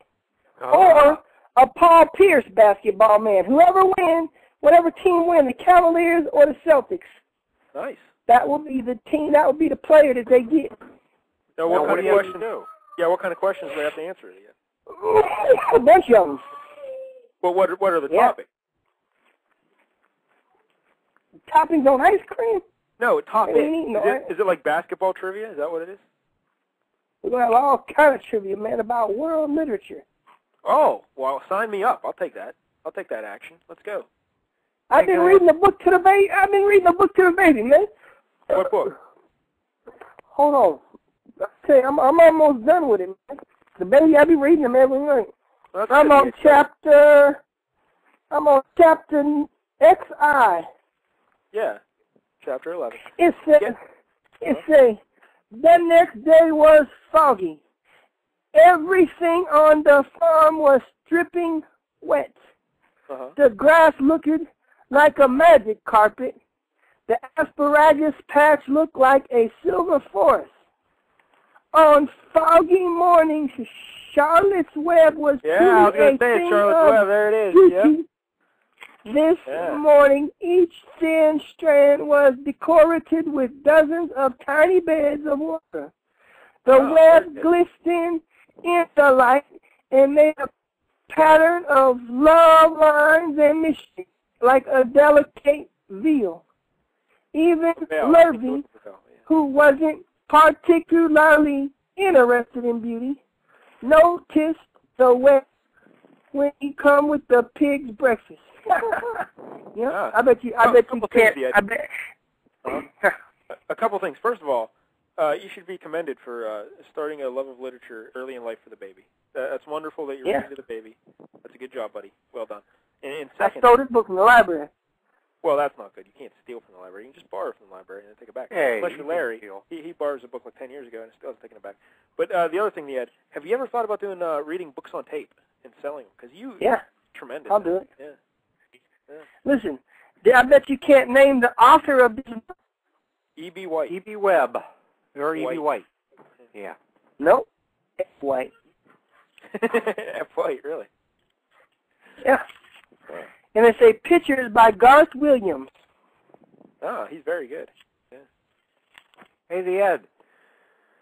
Hey, will you be sending any prizes out to 18 Alex and his dead mother? Yeah. All right. I'm gonna send it. She already got a present from me. I left the condom inside of her. Who didn't? I think everybody did. Oh, the Ed. Yeah. That's awesome. Probably all dusty. You know, 18. You know what 18 Alexa's mom's name is on the internet? What? Amtrak. Oh, Amtrak. Why is that? She's a train. Everybody gets a train. Choo-choo. Yeah. Oh, that's just terrible. Yeah. Riding on a choo-choo, on a train to the train. Well, you gotta understand, he's just very bitter because in our baseball league, he has nothing but Pirates on his team. Is that the idiot who did that? Yeah, so that's enough to drive any man insane, you know. But he talked, and I didn't even say nothing bad to the kid. And I got on the internet, and next thing I know, man, popping up F-Ed, F-O-C-K-F-U-I, blah, blah. Well, he can't handle his food. He's a 21-year-old punk. That's all he is. Then he tried to tell us his mom died. And I was like, I didn't believe it, but I said, I ain't no more of your mama jokes. Huh? She probably killed herself after she saw what kind of son she had. Yeah, she hung herself with an 18-inch wiener. Yeah. Well, at least the Pirates won today. So, oh wait, no, they didn't. They lost. No, they didn't win. 5-0. Yeah. All right. Well, yeah, that'll be something then tomorrow night. You know what? Here, I'm gonna tell you. Let me tell you something about 18 Relax, man. You know, he's in college now, and the other day, for the first time, he went to the doctor. All right. Okay. And they said we need to take your temperature. And he said, oh, they let him do it. And he said, oh, that ain't that bad. My mom usually uses her tongue. Pretty good, the Ed. All right. Oldies but goodies, but the Ed digs them up. All right. Thanks, Ed. Way to go. All right. Tomorrow night, 10 o'clock on the Ed Show, trivia night. You can win prizes. Be there. It'll be great. All right, the Ed? Why? I got to go? Yeah, I think so. Why? Why? Because we're a busy show, Larry. We got stuff to talk about. You ain't got no guests on tonight, man. How come I can't ever be a guest on somebody's show? No one ever books me as no guest. Oh, listen, Greg Doyle from CBSSportsLive.com say for you to call him, and he'll be on my show. What, man? What, baby? Fucking baby. I love you, too. Hey, put the baby on the phone. Hey, you want to talk on the show? Go. I don't want to talk on my butt. I want baby. Hold on. Here, they want to talk to you on the show, baby. Huh? Yeah, here, talk to him. Tell him. Hello? Hello? Yeah. Say something, baby. He don't want to talk now. Oh, this baby. This goddamn he don't want to talk. Goddamn baby. He drove me crazy. He's quick to interrupt the show, but he never wants to talk on a show. Yeah. I know. I told him to go clean up his room today, man. He ain't doing nothing. His room's still a mess. Huh. Yeah, I don't know. Hey, man, don't lock me in this closet. Ah! Yeah, that's right. Lock him in the closet. All right, Ed. Thanks, buddy. No. Don't Tomorrow do it. Night, 10 o'clock, the Ed Here, Show. Listen. He locked me in the closet, and it's dark in here, and I ain't got the light. And he locked the door. You better call the fire department. I don't even know the number. Yeah. Hey, Ed. Huh? Are you gonna call Slammed? You gonna call Slam Saturday night? We got a new episode of Slam Saturday night. We want you to get drunk and call in. I never heard of that show. Yeah. You were already on it one time. Who? You. Larry, if it's a Blog Talk show and it's scheduled, the Ed will call it. Don't worry. Okay. Yeah, Saturday night at 10 o'clock. 7 o'clock your time, the Ed. Get ready, because Slammed is back on the air. This baby just told me he wants me to come out of the closet. Yeah. I got to stay in now. Yeah, that sounds about right. Yeah, we all want that. He said, Daddy, come out of the closet. All right, yeah, thanks, buddy. There he goes, the Ed. Hey, listen. Oh, no. Come on, SpongeBob, mother. There you go. Now he's in the closet. Are you in the closet, baby? All right, Larry. The Ed's got to go in the closet. This baby's in the closet. All right, the Ed. Take care, buddy. Thanks. There he goes, the Ed. He's in the closet. We lost the Ed. Yeah. Are we done? Yeah, but tomorrow night, though, he's giving away prizes, so that'll be something. Yeah, I won't be up. And from earlier in the show, it sounds like he has a lot of pencils to give away, too. Well, hey, I could use a pencil. Who couldn't? Yeah. I'm just a loser construction worker. Yeah. That's right. Yeah. All right, Larry. Well, we still got 40 minutes of showtime left. I have a conspiracy for a little bit later, but you wanted to talk TV a little bit, right? Not really. Now, we had a theme song we used to play, but we no longer have a TV theme song, so why don't you just play, like, the Around Blog Talk theme again? All right, hold on. Here it is. That's not it. That is not the song. Tina Fey has balls. I don't approve of that song. I don't want it on the radio show. Tina Fey has balls. Tina Fey has huge-ass balls, Mike, though. It's awful. It's awful. All right, Larry, what do you want to talk about TV-wise, Larry? Did you see the Saturday Night Live this week? Yeah, and I enjoyed it quite a bit. Betty White, one of my all-time favorites, Betty White. It was okay. It wasn't great. It was one of the better episodes, but this season has really sucked. Yeah, this season has been terrible. But I thought this was far and away. Well, the John Hamm episode was good. Yeah, too, John Hamm was probably the best. Yeah. And Tina Fey hosted. That show was pretty good too, actually. Tina Fey show. Just a couple weeks ago she was on. And Tina Fey was back for this show, so obviously it was great. But it was a good show. I thought it was pretty good. And Betty White, 88.5. Holy hell. Yeah, wow, she's old. Yeah. Very old. But yeah, she was tremendous, though. Betty White. She's still alive, though, unlike 18 Alex's mother. Yeah. She's still alive. But, so Betty White, you didn't, because you hate MacGruber, apparently. I hate MacGruber. MacGruber is such a terrible sketch. And on top of MacGruber, another running sketch that really blows on Saturday Night Live is Laser Cats. Yeah, I enjoy the Laser Cats quite a bit. Laser Cats is terrible. MacGruber is terrible. But, the monologue was good. But you know what I do like? It's that sketch with, like, the Kenan Thompson where he's, like, the scared straight guy. Yeah. I like that. That was all right. Yeah, she came out as his grandmother, right? Yeah. And, like, they did that earlier in the year with Taylor Swift. I can't remember. You know who Taylor Swift is? She's like that little... Yeah, I know who she is. Yeah, she's an Illuminati puppet. Yeah, but I don't really remember. Yeah, they did the same sketch, and it was really funny. So I like that bit, but not so much with the MacGruber. Not so good. And I'm trying to think what other sketches they did. They did like some kind of Spanish dance show. Yeah, that was lame. That was But they did the old Delicious Dish. They brought Delicious Dish was good with the Dusty Muffins. Yeah, Molly Shannon came back and Anna Gasteyer. Yeah, that was good. Good times. Yeah, that was good. Yeah, that was fine.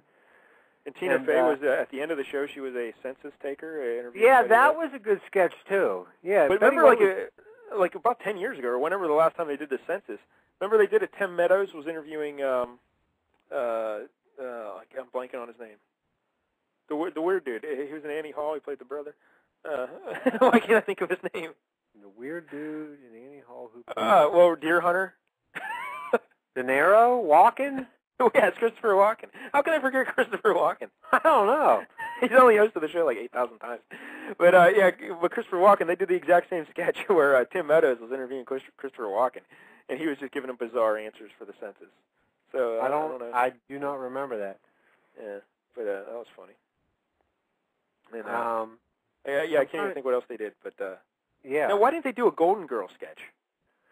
Well, they did that thing with Andy Samberg where they all sang the song. Yeah, that was okay. Into that was. But why didn't they do an actual sketch, Golden Girls related? That's what I don't. Yeah, that would have been good. Give the people what they want. Apparently, did you know that Betty White and B. Arthur hated each other? Well, yeah, according to David Feeney, right? Yeah. Well, who knows? Feeney could be making that up. Who the hell? I don't know. I think Beanie's on top of it. Yeah. Yes. But so what else on TV have you been watching, Larry? Deadliest Catch. I've been watching. Deadliest Catch. I thought you were going to say Deadliest Warrior. I've also been. I saw the one episode of that, maybe two. I have a couple more. I have Jesse James versus Al Capone, which I haven't seen yet. Did you I have see Jesse that one? James versus Sandra Bullock. Who won that? Sandra Bullock. Yeah, that makes sense. Yeah, The Blind Side is a very, very good movie. Yeah. And there was who was the other one? Alexander the Great versus Julius Caesar. Is that who it was? No, I think it was Alexander the Great versus Genghis Khan, right? Oh yeah. Yeah, you're right. Did you see that? Yeah, I saw that one. That's the only one I've seen. But you didn't see SWAT versus the GSG-9? Nah, I got to catch up on that. What else? I watched some Top Chef Masters. How's that going? Because I haven't caught. I caught like the first 3 or 4 episodes, and then I'm behind since then. I think we saw episode 3 there, so it wasn't too bad. Sorry, usual Top Chef stuff. Yeah, I like Top Chef. Yeah, I don't know what else I've been watching. Not too much. Yeah, there's not a whole lot on right now. Survivor, I'm still watching Survivor. I watch a lot of the hockey. I watch the hockey a lot. Yeah, see, I'm done with hockey now. I'm officially retired for the summer, so that's good. I'm talking to Marc-Andre Fleury right now on the TV, but I have the volume down. I can't hear what he said. But the first 3 questions, he missed them entirely. Yeah, I'm sure. Right over his glove. Yeah. Well, so maybe he should have used his gigantic horse teeth to try to catch something. I love Fleury, though. He's like one of my favorite players ever. He's a sieve, though, Mike Dell. Good kid. I don't know. I just don't get it. Because he can be so awesome, Yeah. And because who would look at even earlier in the series, some of those games. But it was just, it's a hit or miss with him, too much. I don't get it.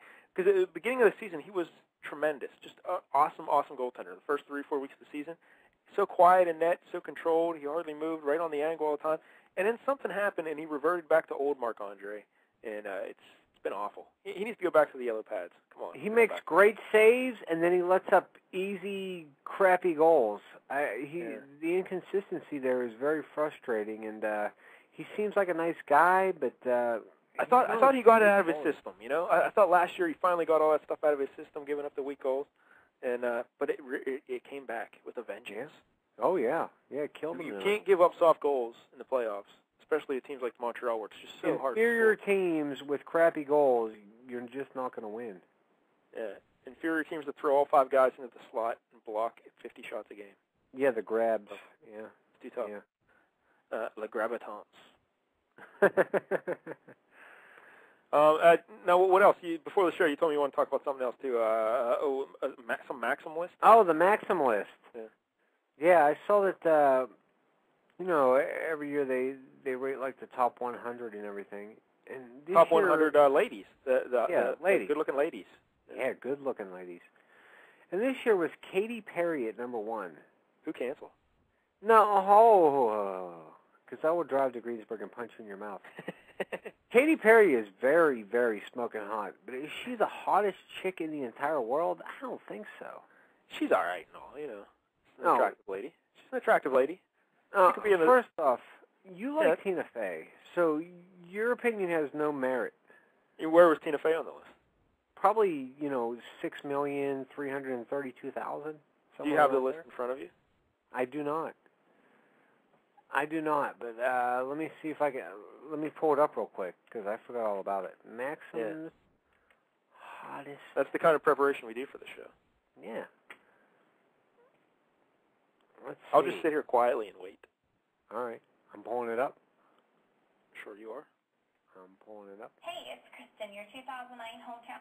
I don't know what that was. Hey, Kristen. What was that about? I don't know. Something popped up. Something Yeah. popped up. Okay. All right. Oh, Danica Patrick's on the list? So is that a 56K modem you got there, or what do you want? I can't find the article right now, Mike Dell. All right. Is that okay? Is that okay? CompuServe? Do you use the CompuServe? I use Firefox. And Prodigy? You hooked up on Prodigy? Is that?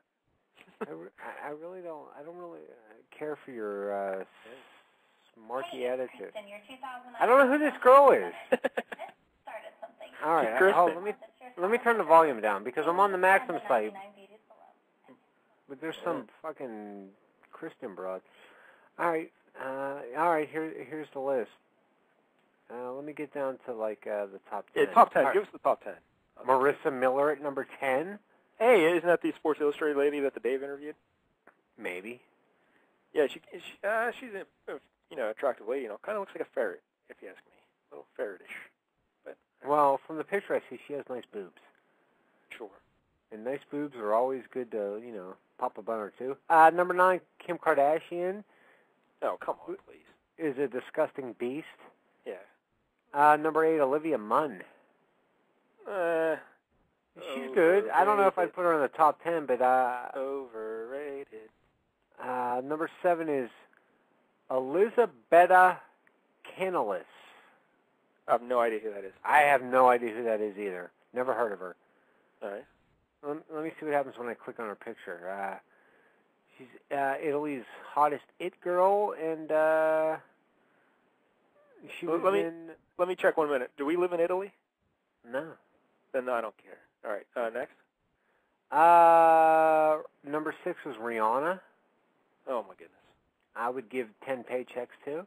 Illuminati puppet. Rihanna. Number 5 was Megan Fox, who has toe thumbs. Really? Yeah. You ever see her thumbs? No, I didn't know that. Yeah, take a look. Number 4, Blake Lively. Yeah, she's a good-looking lady. I think she's from like the Hills or one of them kind of shows. I believe the Gossip Girl. She's from the Gossip Girl. There you go. Number 3, Zoe Salonda. Don't know who that is. Saldana. Still don't know. She was in the new Star Trek movie, and she was in Avatar. Yep, drawing a blank. Oh, she's very hot. Yeah. Hold on, I think Nick's out in the kitchen, but I would stick my dick in her. All right, number 2, Brooklyn Decker. Don't know who that is either. She's just a model of some sort. Yeah, another Sports Illustrated broad. Right. And then at number 1 was Katy Perry. Don't they have any people I actually heard of? You know who's at number 15? Tina Fey. I know. Amanda Bynes.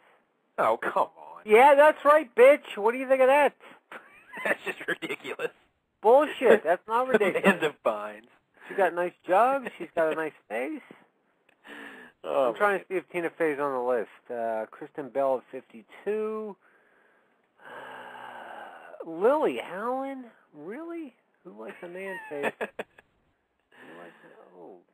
Yeah, I don't see Tina Fey anywhere on here, which, obviously a typo. Bring some credibility to this list.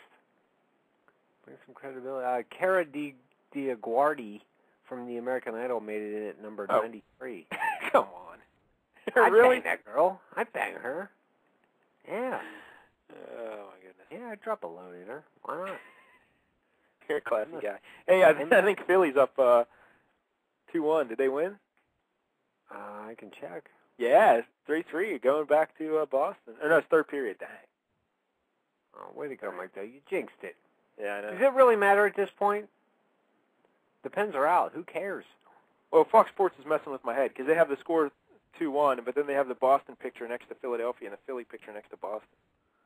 Well, according to Yahoo, it's 2-0 with 2 minutes to go in the third period. Yeah, so maybe Fox Sports Pittsburgh's not so smart. Yeah, I would imagine. You got All right, so any other noticeable names on that top 100 list, Larry? Anna Faris. Oh, please. How about Who are some of our other? I know Rachel Lee Cook's not on there because she's. No, God, no. She's too classy for this list. Elijah Dushku? What about the Natalie Portman? Is she on there? Natalie Portman. That's a good question. Mila Kunis, yeah. I'd throw it in Mila Kunis. Juliana Hough. She's number 45. Who was I looking for? Portman. Tina Fey. Oh, Natalie Portman. Kesha? Are you serious? Really? I don't see Natalie Portman on the list, Mike Dell. But let me tell you how these lists work. If you have a PR agent and you're connected with that magazine in some way, you get on that list. You know what I mean? Stacey Keebler, number 82. Wow, people still remember Stacey Keebler. That's nice. Yeah, number 73 is Zoe Deschanel. She's very hot. I like her. All right. But yeah, number 51, Moon Bloodgood. Good. She's very good. I have no idea who that is. Yeah, I have no idea who she is either. No. Rachel Lee. Do you know who that is? Oh, Rochelle Leah. That's a UFC lady. Oh, really? Yeah, she's the. Fight? No. She's a ring card girl. Oh, who was that? Who was that chick that fought? Gina Carano. Oh yeah, Gina Serrano. Yeah, she was hot. And you like that other lady from the UFC, Ariana Celeste, right? Oh yeah. I bet she's on the list. Yeah, I don't see her on the list, but I'm not looking real hard. Yeah. So anyway, that's the Maxim Top 100. I'm sure you can see it. Of course, it's a flawed list. We've already proven that, so who cares? Yeah. Anything else we had to cover, Larry? Or is it conspiracy time? Yeah, well, I guess. Are we done, or? Conspiracy time. Let's go. Oh, conspiracy time. All right, here we go.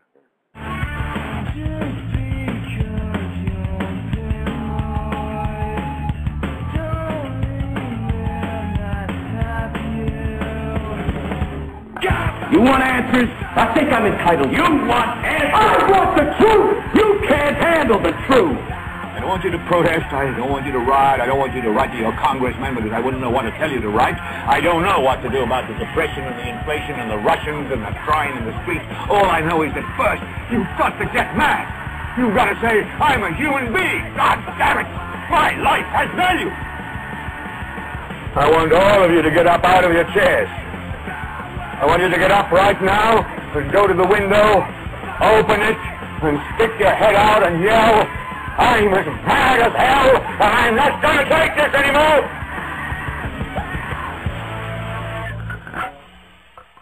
Yeah, hear that music and know everything's all right with the world. Conspiracy. I guess. Yeah. Who cares, Larry, if the Penguins lose? We still have conspiracies. Do we? That's all that matters. All right. All right, now tonight's conspiracy, we're going to talk about the dollar bill and the symbolism of the dollar bill. I want to hear it. You excited, Larry? Not really. Now, did you do your homework assignment? I told you to get a dollar bill for the show. Yeah, I'm looking at one right now. Oh, how about that? Yeah. I'm looking at one as well. Yeah, now on the front there, you see a little picture of George Washington. Yeah.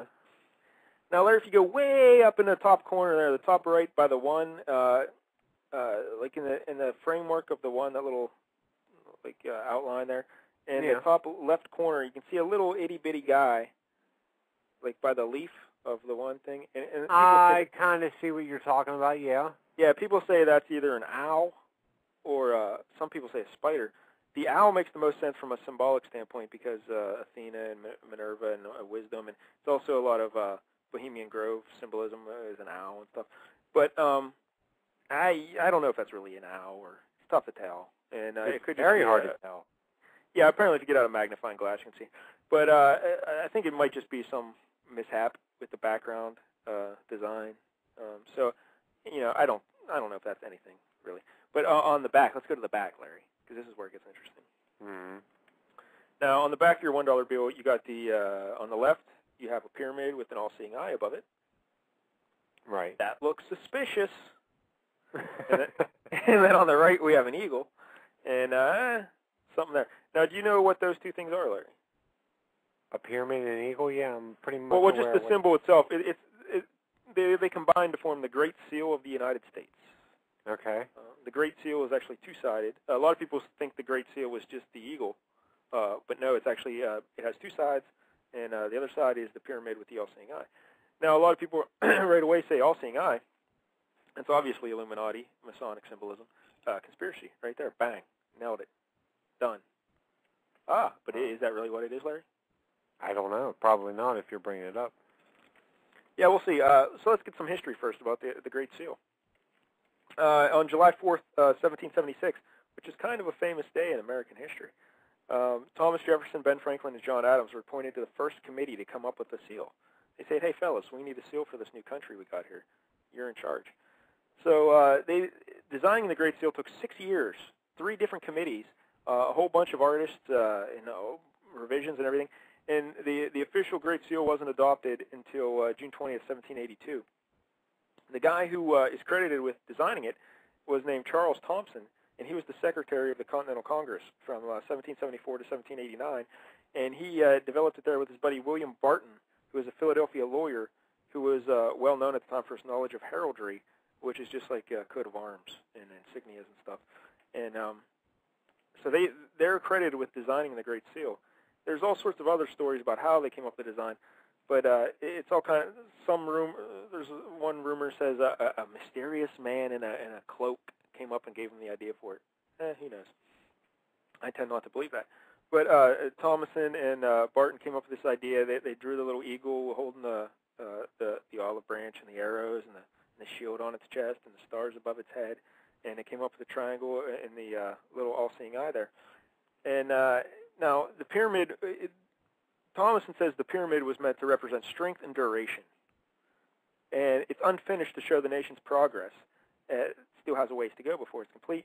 And the eye above it is the Eye of Providence, and it's there to overlook and bless the nation's progress. So it's basically supposed to be the eye of God. And they say that was a common symbol back in those days in art. It was especially in the art of the Renaissance. It was very popular. So that's where they got the idea, looking through old Renaissance art. And they say they adopted it, and they call it the Eye of Providence. The Eye of Providence. All right, now, what about the eagle? The pyramid also has 13 steps, like levels there, and that's supposed to represent the 13 original states. And the base of the pyramid has 1776 on it in Roman numerals. Above the pyramid is the Latin phrase "Annuit Coeptis," which means "He has favored our undertaking," once again referring to God. And below the pyramid is the Latin phrase "Novus Ordo Seclorum," or a new order of the ages. A new order of the ages, Larry. What does that sound like? New World Order? Hey, that's right, Larry. It says it right there on the dollar bill, New Order for the Ages. So then that's on the left side of the dollar bill there. Now, on the right side, the other half of the Great Seal, you have the eagle. Now, the American eagle, the bald eagle, that represents the country, and the wings are displayed prominently. And there's a shield on its chest to denote strength and self-reliance. That sounds reasonable. There are 13 stars above the head of the eagle, and that's supposed to represent the United States' place among other sovereign nations. But if you look closely, Larry, well, we'll get into that in a minute. Hold on. We'll just There's go also over the 13 stripes on the shield. Yeah, that's right. And all this 13 plays a prominent role in that. People think, well, 13, some people say, hey, there's something hanky about 13. Well, it's just the original states. 13 original states. That's what it's there for. All right, so there are 13 arrows in its left talons, and the olive branch with 13 leaves in its right talons, and those are used to represent the powers of war and peace vested in Congress. So far, so good. And once again, 13 original states. And in the eagle's beak is a ribbon with the Latin phrase "E pluribus unum," which means out of one many. Out of one many. Out of one many? I think it actually means out of many one, right? Okay. Yeah, that sounds more reasonable. All right? I think I wrote that backwards. Yeah. Out of many one. So, but is there really any Masonic symbolism, or is it all just coincidence? That's the big question. I'm sure it's Masonic. Well, you know me, Larry. Yeah, I do know you. Yeah. That's why I said that. Now, some people believe that Ben Franklin was the only Mason involved in designing the logo, but he was just on the first committee, and his apparent designs weren't accepted, and they say, well, he's the only Mason involved. He had nothing to do with the actual design of it. Not so much, because Jefferson, Adams, and William Barton all had ties to Masonry. So whether or not, and some of the other guys involved, like William Churchill Houston, also had Masonic ties. So whether or not Franklin was the only Mason, that's debatable. And but there's a lot of Mason Masonic stuff going on back then, so who knows. Now, if one connects the stars above the eagle's head, it produces a 6-pointed Star of David. So that's always strange. And if you take the Star of David and you superimpose it on the other side of the seal, the one with the pyramid, the points of the star point to the letters M-A-S-O-N, which spells Mason. Huh. Well, that seems like kind of a reach, doesn't it? A little bit. Yeah. So I don't know. I'm not buying that. All right. But the eagle has 32 feathers on its right wing, and that's some people say that's to represent the 32 degrees of the Scottish rite, because you can be a 32-degree Mason in the Scottish rite there. And then the left wing has 33 feathers, and that supposedly represents the 33rd degree Masonic honor, which goes to they give you a 30.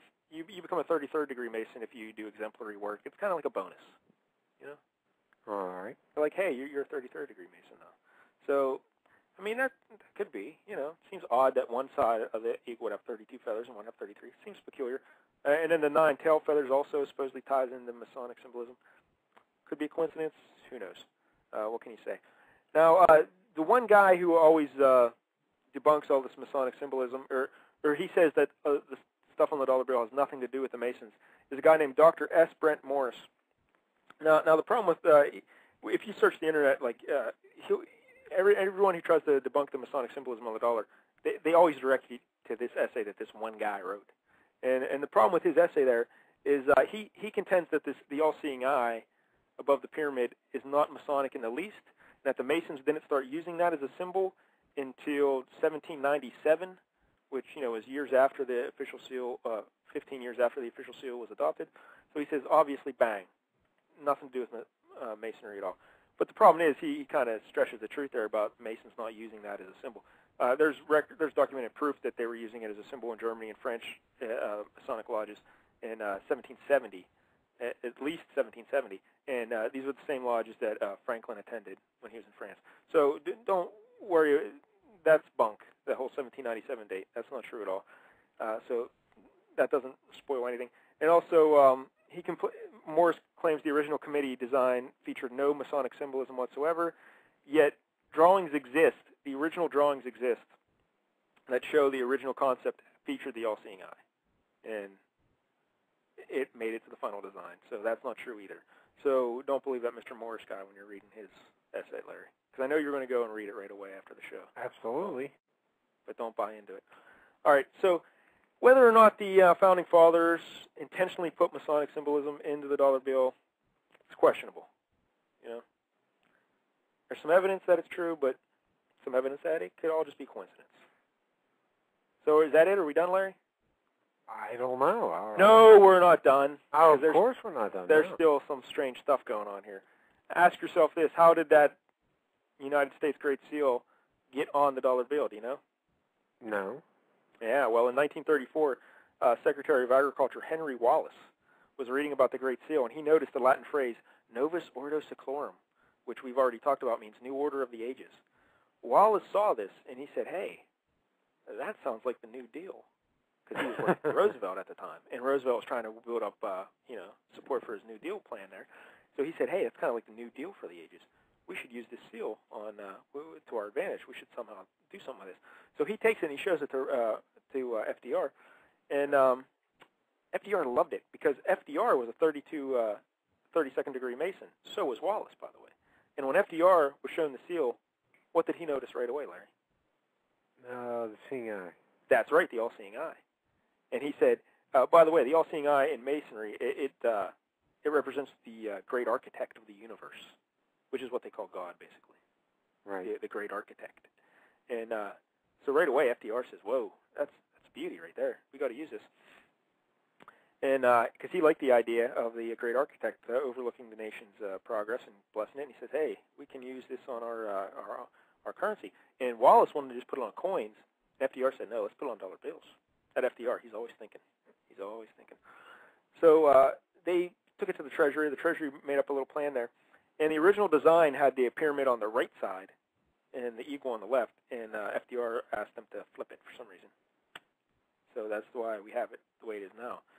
But whether or not the design was Masonic to begin with, it is definitely Masonic in the fact that it's on the dollar bill. Like, that's why it's there, because FDR was a Mason, Wallace was a Mason, They like the idea of the all-seeing eye being Masonic and being on our money, and that's why it's there. Got it? I'm with you. All right, so there's a tie to masonry there. All right, now, how else did it get there is another interesting story. Did you ever hear of a guy named Nicholas Roerich, Larry? Roerich?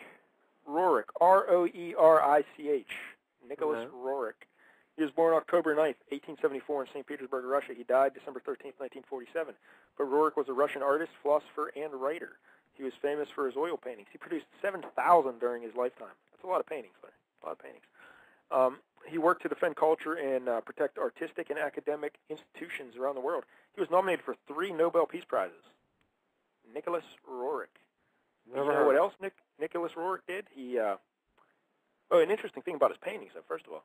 They made a building. He had what's the word I'm looking for? I can't think of anything tonight. A guy had given him money, all right? And, his backers. When you support an artist, what do they call the person, Larry? I can't. It doesn't matter. Yeah, okay. But they actually made an entire building just to display Roerich's paintings in New York City. They call it the Master Building. And Roerich has his own museum in New York just to display his paintings. He was a big guy in the 1920s and 30s. He was a major, major figure. He wasn't. We don't know him today for some unknown reason, but back then he was a big time deal. So, but he was also a mystic. That's right, Larry. He believed in the occult, and he was really into it. And one of his big disciples there was a little guy called Henry Wallace, the aforementioned fella who took the Great Seal idea to FDR. And Wallace was big on the Nicholas Roerich. He referred to Roerich as guru, and Roerich called Wallace Galahad. That was a little nickname for him. And they exchanged letters all the time, and basically in the letters, they spell out the fact that they would like to get a new world order established, and that they want a new dawning of a new age, and basically preparing the world for the coming of the I guess you could say Antichrist, or just the Savior, the second coming of Christ, to unite everyone into one world order, the new dawn, the new beginning for the world, a new age, and so they were all tied into the occult and that sort of stuff. Nicholas Roerich and Henry Wallace. Now, in 1940, Wallace was going to run as vice president with FDR, and the Republicans, when they heard about this, they tried to blackmail Wallace because they found these letters to Roerich. And they said, once people hear about this stuff, that you're into this occult nonsense and black magic and all this, they're going to turn on you. You're not going to win the White House. Well, thankfully, the Democrats, they're always using their noodle. They said, hey, we got dirt on you. And they had proof that the Republican candidate, Wendell Willkie, was having extramarital affairs. And they said, you blackmail us, we'll blackmail you. So the Republicans said, all right, calm down. No one needs to know about us. So they backed down, and those letters were hidden. And FDR won the election, and Wallace was his vice president from 41 to 44. But in 1947, the letters, which became known as the Guru letters, were made public by an independent writer, like an investigative reporter, and he turned them loose, and they damaged Wallace's political career, and he had to take he kind of had to take a step back in politics. He never ran for president. He had the FDR gave him some other appointment to some little post or whatever, but so Henry Wallace's career was kind of undercut by his associations with Roerich. Now, Roerich and Wallace were both members of the Theosophical Society. Have you ever heard of that, Larry? No. Well, it was a society created, I think it was around 1875, by Helena Blavatsky.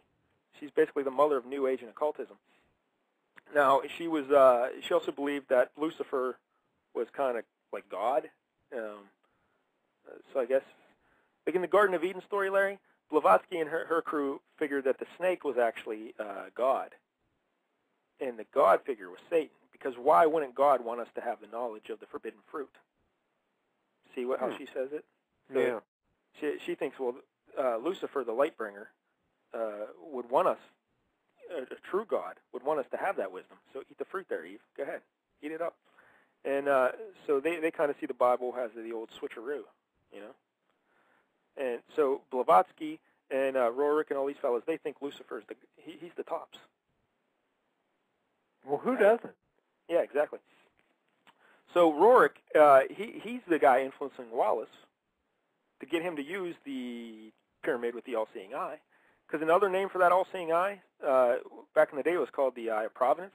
You can also call it the Eye of Horus, an Egyptian eye, which, again, are called symbolism. And the Illuminati use it as their symbol. And the Illuminati are what? The light bringers, the enlightened ones, and Luciferians. They worship Lucifer as well. So it all ties together. Now, this Blavatsky stuff is really involved. But the Theosophical Society, they just wanted to, they said they were there to study paranormal things in the world and religion and spirituality. And but once again, they worship Satan and Lucifer. And Blavatsky, she, like I said, she believed Lucifer is the light bringer, the one true God. And Rourke, they became obsessed with tracking down this relic called the Chintamani Stone, Chintamani, the Chintamani Stone. It was supposedly the first Holy Grail. When you hear Holy Grail, you think of the chalice that Christ drank from in the Last Supper. But they contend that this is the true Holy Grail, the original Holy Grail. And it's a stone, like a meteorite from around the star Sirius. And Sirius is the brightest star in the night sky. It's often associated with Lucifer. And it's considered the light bringer. And they thought that this rock, the Chintamani Stone, could give humans like superpowers, kind of. Huh. Yeah. It would raise the human frequency to a higher level, and it would give the person the ability to see into the past and future, and they could evolve into an immortal human being or even secure world domination if they had this stone. So Rourke became obsessed with tracking down this stone, and some say he found it. It was supposedly a piece of a meteorite. It glowed green, and he tried to take it back to Shambhala, which is a mystic holy land in like Tibet, and because he says that's where it belonged. It gets very involved. But the key point about the dollar bill, though, Larry, is that Nicholas Rourke, this mystic, Russian mystic and occult superstar, was in the ear of Henry Wallace, the Secretary of Agriculture in 1934. And he's the guy responsible to get Wallace to appreciate the Great Seal and the symbolism behind it, to get to FDR. And FDR and Wallace, both Masons, decided to put it on the currency. And occultists, and they believe in something called sigil magic, where you focus your intent into a symbol. And the story is that the fact that it's on our dollar, on our money, on our currency, that all-seeing eye with the pyramid, that it's bad hoodoo, Larry. It's bad energy. Yeah. Huh. And that's why people become obsessed with money. They're greedy. Yeah, but see, you always told me to focus on sigil magic. No, I said make it good. But yeah, you don't want to focus your intent for good, not for bad. And but yeah, it gets very involved in spirituality and stuff. But just know that symbol on the back of our dollar bill, whether it was Masonic to begin with, is open to debate. But the fact that it's there is definitely Masonic. And the fact that what it means and why it's there, the symbolism behind it. Look up Nicholas Rourke, Henry Wallace, FDR, Madame Blavatsky. Look into those people, and you'll have your answer of why that's there. Now, let me ask you this, Mike Dell. It brings us back to the question we usually have on this show after you go through all this. Where does Eric Bischoff fit in all this? No, Eric Bischoff's not involved. You're talking about New World Order, and then all of a sudden Eric Bischoff has nothing to do with it. No. Although he did bring down the ECW. So. Okay. Yeah. Fair enough. So there you go. There's a conspiracy segment. And the Penguins lost. That wasn't a conspiracy. No. That was bullshit. Yeah. But they just lost. It happens. What are you going to do? I'm done. Tomorrow I can watch Survivor, and I'll worry about anything. Yeah? Well, you got to worry that there's a pyramid with an all-seeing eye on the back of your dollar bills. Yeah, I'm not worried about that so much as whether or not Russell will get voted off tomorrow night. Oh, okay. Yeah. To each his own. Yeah, exactly. That's how I live my life. Yeah. Now, next week, we'll actually schedule a guest next week. All right. Anybody in particular? No, I don't know. I didn't want to schedule a guest this week because we had the Penguin game, you know? Yeah. And I knew we wouldn't be in a good mood. Because remember because like last week I was like, well, Game 7's going to be on during the show, and you're like, oh, there's not going to be a Game 7. I'm like, yeah, I think there's going to be a Game 7. Remember that? That's what I said. Yep, I did say that. Yeah. So I didn't want to have a guest. Next week we'll have an actual show with a guest and interviews and all kinds of stuff. All right. Yeah, next week will be better. So, all right. That's it. We're done. I got nothing. You got anything else, Michael? Go Pens. Yeah, good one. All right. Next Wednesday at 9 we'll be back. Yada, yada, yada. Tune in to the Major Minority Report Monday nights at 10 on Blog Talk and Vertically Straight Radio Saturdays at 5:30. Slammed this weekend on the Major Minority site there on Blog Talk. Slammed will be back for the second episode. Tune in for that, Mike Dell. Will you call in? No, I'm not listening to that. Can we call you? Sure. That'll be probably 10, 11 o'clock. Yeah. Good enough? Yeah. All right, we'll call you Saturday night then. And so tune in for Slammed by Honest John Churchfield. Mike Dell, close to the sequel being done. No. Well, it is for me. So I like to tease the fans, Mike Dell. Oh, you mean the sequel? The first book's just short stories. It's not really a sequel. The first full-length Churchfield novel is complete. It's done. Okay, there you go. First. But when you said sequel, I thought you meant the second full-length novel. No, I haven't even started. No. But yeah, as far as Churchfield goes, book 2 is done. Technically, I think of the novel as book 1. See. Well, what do you think of the short stories as? Just a collection of short stories. All right, fair enough. I guess that's it. Next Wednesday we'll be back. I got nothing else. Until then, pass the gin, Governor.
Together, what a classic combination. When a dark, delicious cookie meets an icy cold sensation, like the one and only creamy, crunchy chocolate Oreo.